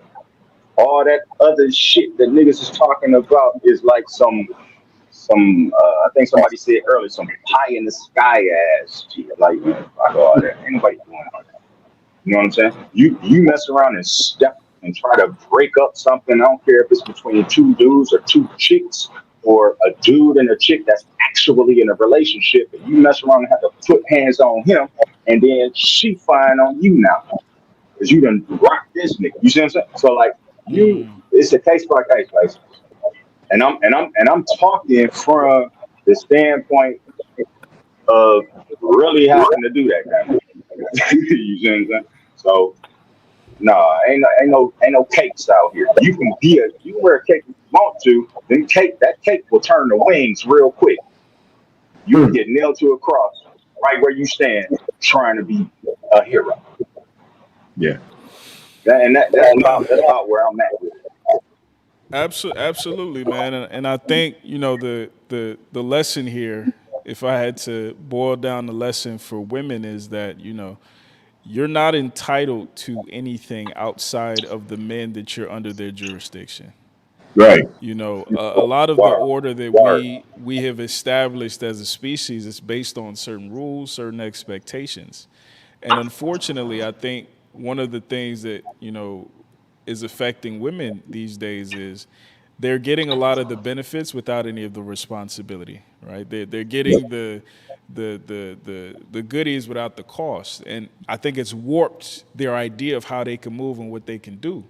And in a country like Somalia, I think it's clearer because I assume it's more likely a man is going to hit you over the head with a brick in that country than in a country like the United States, where, you know, women think that they can be Black Widow and beat up two grown men under 5 seconds. And we keep pushing these narratives. And it's not until something like this happens that they're like, where are the men? You know, but when it was time to have that conversation about what our expectations are of them, while we also are willing to give whatever their expectations are of us, a lot of times women aren't having those conversations in earnest. And I think that's the lesson here. And I think the lesson for young dudes is don't be anybody's superhero unless they are under your jurisdiction. If this is a family member, if this is a friend, if this is somebody that you can vouch for their character, if this is somebody who is in your circle, absolutely, you should be willing to put some things on the line, whether your life or otherwise. But if it's just some random chick, nah, bro, because it's not gonna play. It's not gonna play out the way you think it is. Yo, where was the sister? Can I interject on that one though? Can I interject on that one though? Yeah, go ahead. Keep it Because short. okay, my bad. Because even then, it's a layered approach, and like I said, it's a case by case basis. Now, Yeah. thinking about you use the same thinking that you just said, but imagine you from Nigeria, correct? Yeah. Okay, so like I'll speak from me as an ADOS person. If I was in Nigeria or in Kenya someplace and I seen like a Chinese person whooping on some black person, whatever reason in me, I don't think I'll be able to just walk past that without saying something or doing something. So that's the other side of Sure. that thing. You see what I'm saying? And Right. so that's what I'm saying. Like it's a case by case basis because you're gonna assess it, you're gonna see what's happening, and then you're gonna either step in and like I said in the comments before I came up here, anytime you planning on stepping in on anything, you need to prepare to be fatal. If you ain't prepared to take a body, then shut up. Don't even just walk on past. You see what I'm saying? So because you know, hey, like I said, the way I think, I have to assume that the other person can get exactly like me. Sure. You see what I'm saying? So, like I said, it's a case by case basis, and it depends upon the emotional, the historical constitution of the person. Old boy that was just out here at CP, I was really wanting to be out here when he was out here just to kind of rebut some of that stuff that he was talking about. However, that's his constitution. That's his, his upbringing. Or And to be fair, the only issue I had with what he was saying is when he framed it as he's a better man for being willing to step in than another man not being willing to that's step bullshit. in. That's the only thing I have an issue with. You know what I mean? Like stepping in or not stepping in isn't the problem. It's when you're holding men to this expectation with none of the payoff, right? And it's just like you a bitch if you don't. You know what I'm saying? And you get nothing if you do. Right. But I appreciate you, brother. Afro, what did you have to say real quick? No, I was just saying, like, it's just interesting that all this time we've been hearing, at least during my entire lifetime, that they don't need us. And I'm thinking, where was the sisterhood? Like, there were no other women. Why didn't they gang up like the Avengers and just jump on this dude? Like, the same thing they expect of us. Why couldn't 10 of them get together and rush this dude? Why is that not the call? Because, again, we've been hearing for decades, we ain't shit. We don't do nothing. We don't protect nothing. We don't build nothing. We don't have nothing. So why are we expected to do anything at this point? Why not call your sisters who are out earning us and running circles around us and all that other horse shit we keep hearing constantly? That's a good point, and I thought about that myself because apparently she's a lesbian. What the fuck is her? She's a lesbian, and she made a video about women protect and women provide better than men in the whole nine. So again, I think the bigger picture here is, you don't get the benefits without the responsibility. That's been my big message. She's a lesbian. She's a lesbian. She's out here calling for men. You can't make so this it's shit like up. women should have stepped in and protected her, but she understands that's not how that works. But in an emotional, speech, it's not, logic doesn't necessarily prevail. But I'm gonna go around the room, man. Brothers, I'm gonna give y'all the last word. I'm gonna start with you, Wrench, so we can close this thing on out. Yes, so first of all, appreciate you having the show, man. Appreciate you having me up. Salute to the brothers contributed to the panel, and salute to the brothers in the chat and the good sisters in the chat. One of the sisters said something, and I had to scroll up to see it. She said, so no one should protect anyone who is an immediate family or your partner. Got it. That's exactly what type of time we're on. If you're not on the program, then don't ask for the protection. Go and get protection from the people who you who you've performed allyship with, right? So if you're of the Rainbow Coalition, don't ask for black men to protect. Go and ask them. If you've replaced your significant other with Big Daddy government, go and ask for them. I will give the people a quick. I would say not necessarily an experiment, but to give you an idea of where this shit come from. There was a video that came out of Plano, Texas, of some underage women inside of a bowling alley, got kicked out by 2 security guards. As they were kind of forcing them out of the building, he maced one of them before they got in the car. I want everybody to go back and listen to the first thing they said when he maced them, right? Outside of that, my last piece, and then I'll land my plane here. To the brothers who hear this message, whether it's on the restream or the ones who are listening in the chat, you have enough work ahead of you to go out here and be productive and compete. Just to be able to do that is heavy lifting. There are productive brothers. The productive brothers amongst us want to see you be successful. We are on one knee with our hands cupped, waiting on you to walk up to put your feet in it so that we can help lift you up, because that is what is going to benefit us as a culture, as a society, as a group, right? In order for you to be able to get to that next level and be able to do the same thing and keep doing it over and over and over again, it's going to take men challenging men's ideas, iron sharpening iron, and burning down this house that we have now, because this is not going to work. It's not going to work. It's a porous foundation for a house of cards. And I'll land my plane there. Absolutely, brother. Absolutely. Walter, what are your final thoughts, brother? You're muted. Always remember, as men, you can't achieve your goals, accomplish anything if somebody got you in chains. You got to protect yourself. You have to, in order to be able to protect the people around you and the things that you find most important. So that's the first thing. Definitely need to understand also that a lot of these, she said she's a lesbian, she fake lesbian. She gonna come around and say men don't protect. She faking it. Anyway,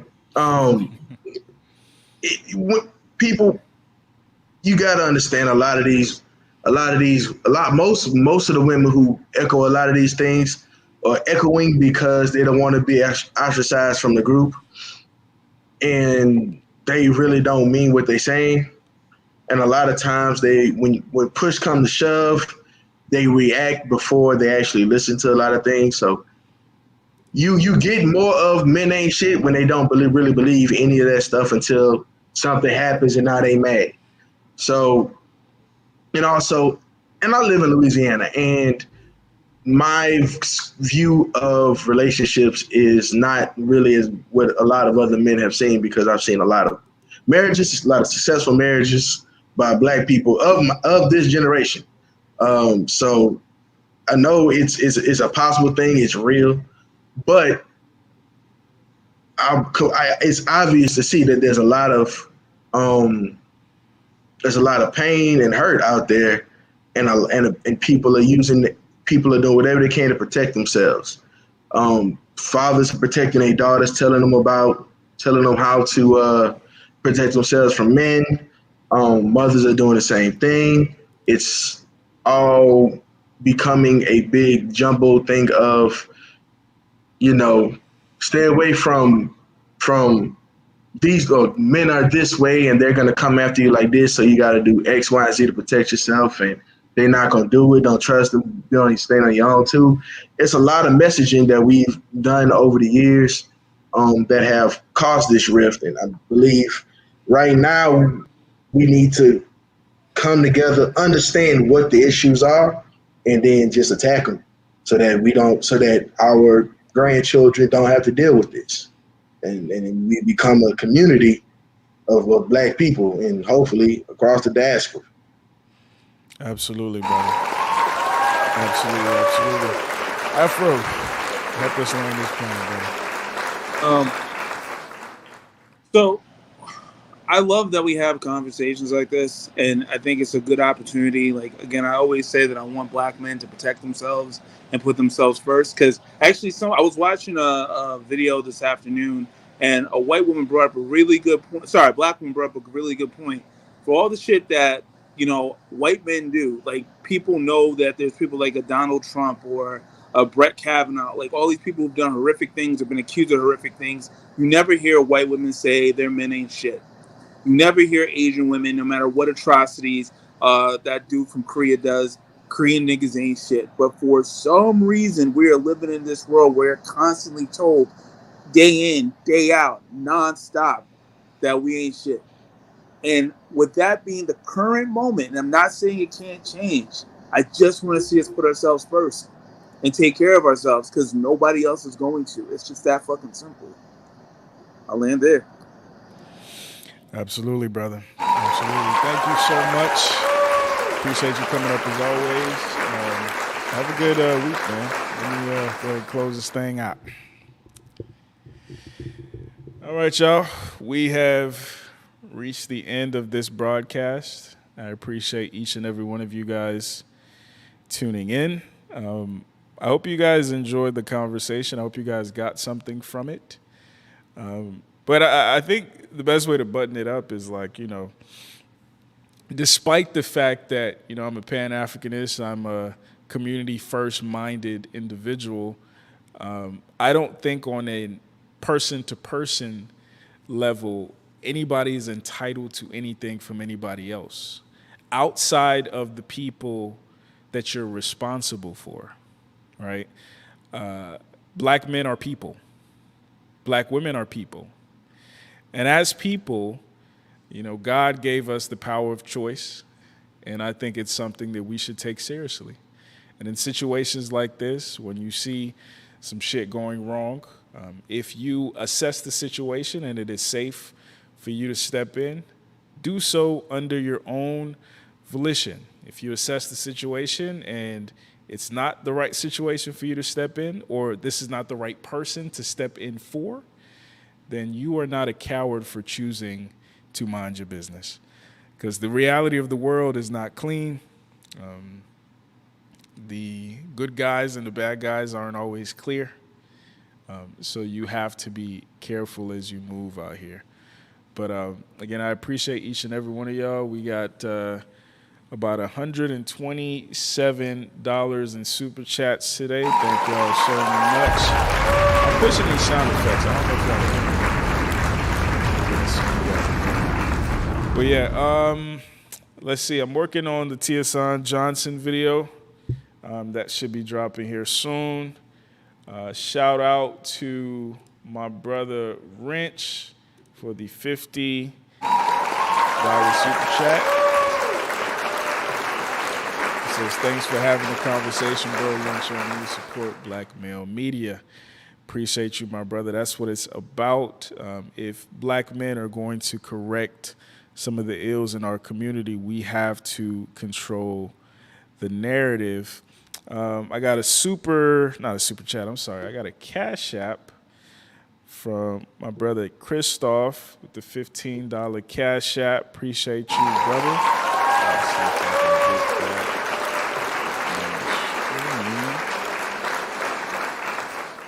But thank y'all. And you know, the important thing about these situations is I think they're a great opportunity for us to engage in much needed conversation, right?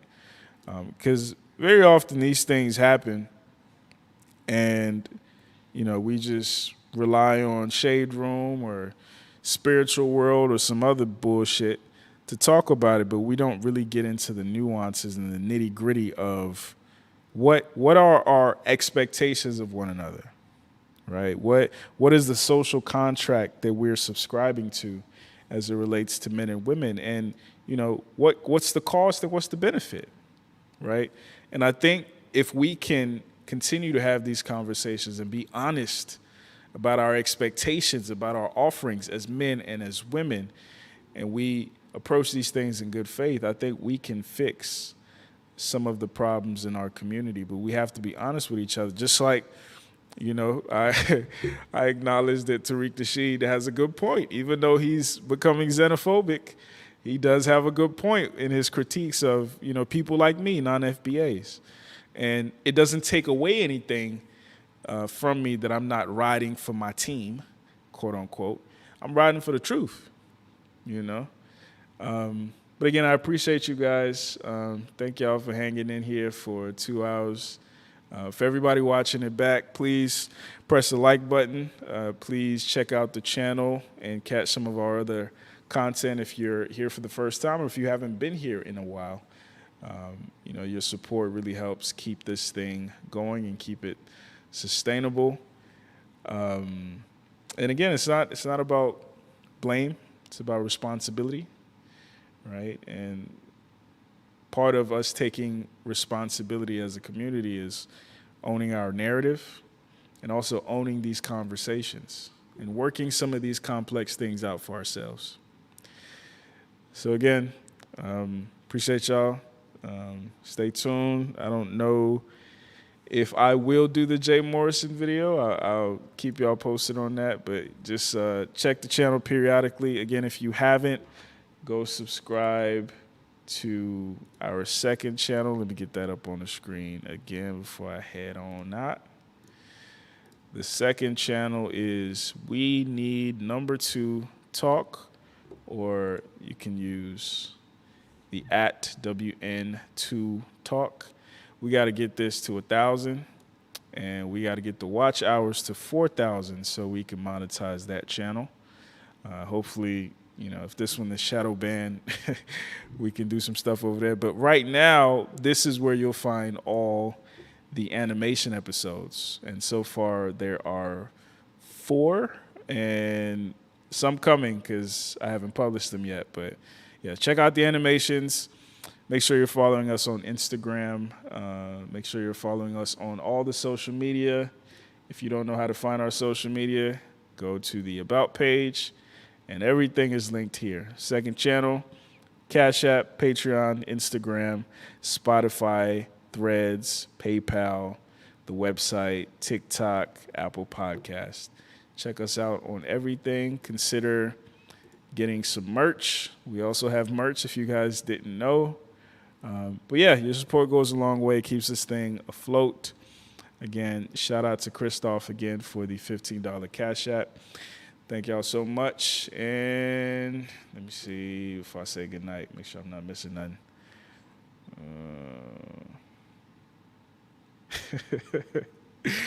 Yeah, that's it. Appreciate y'all. Good night.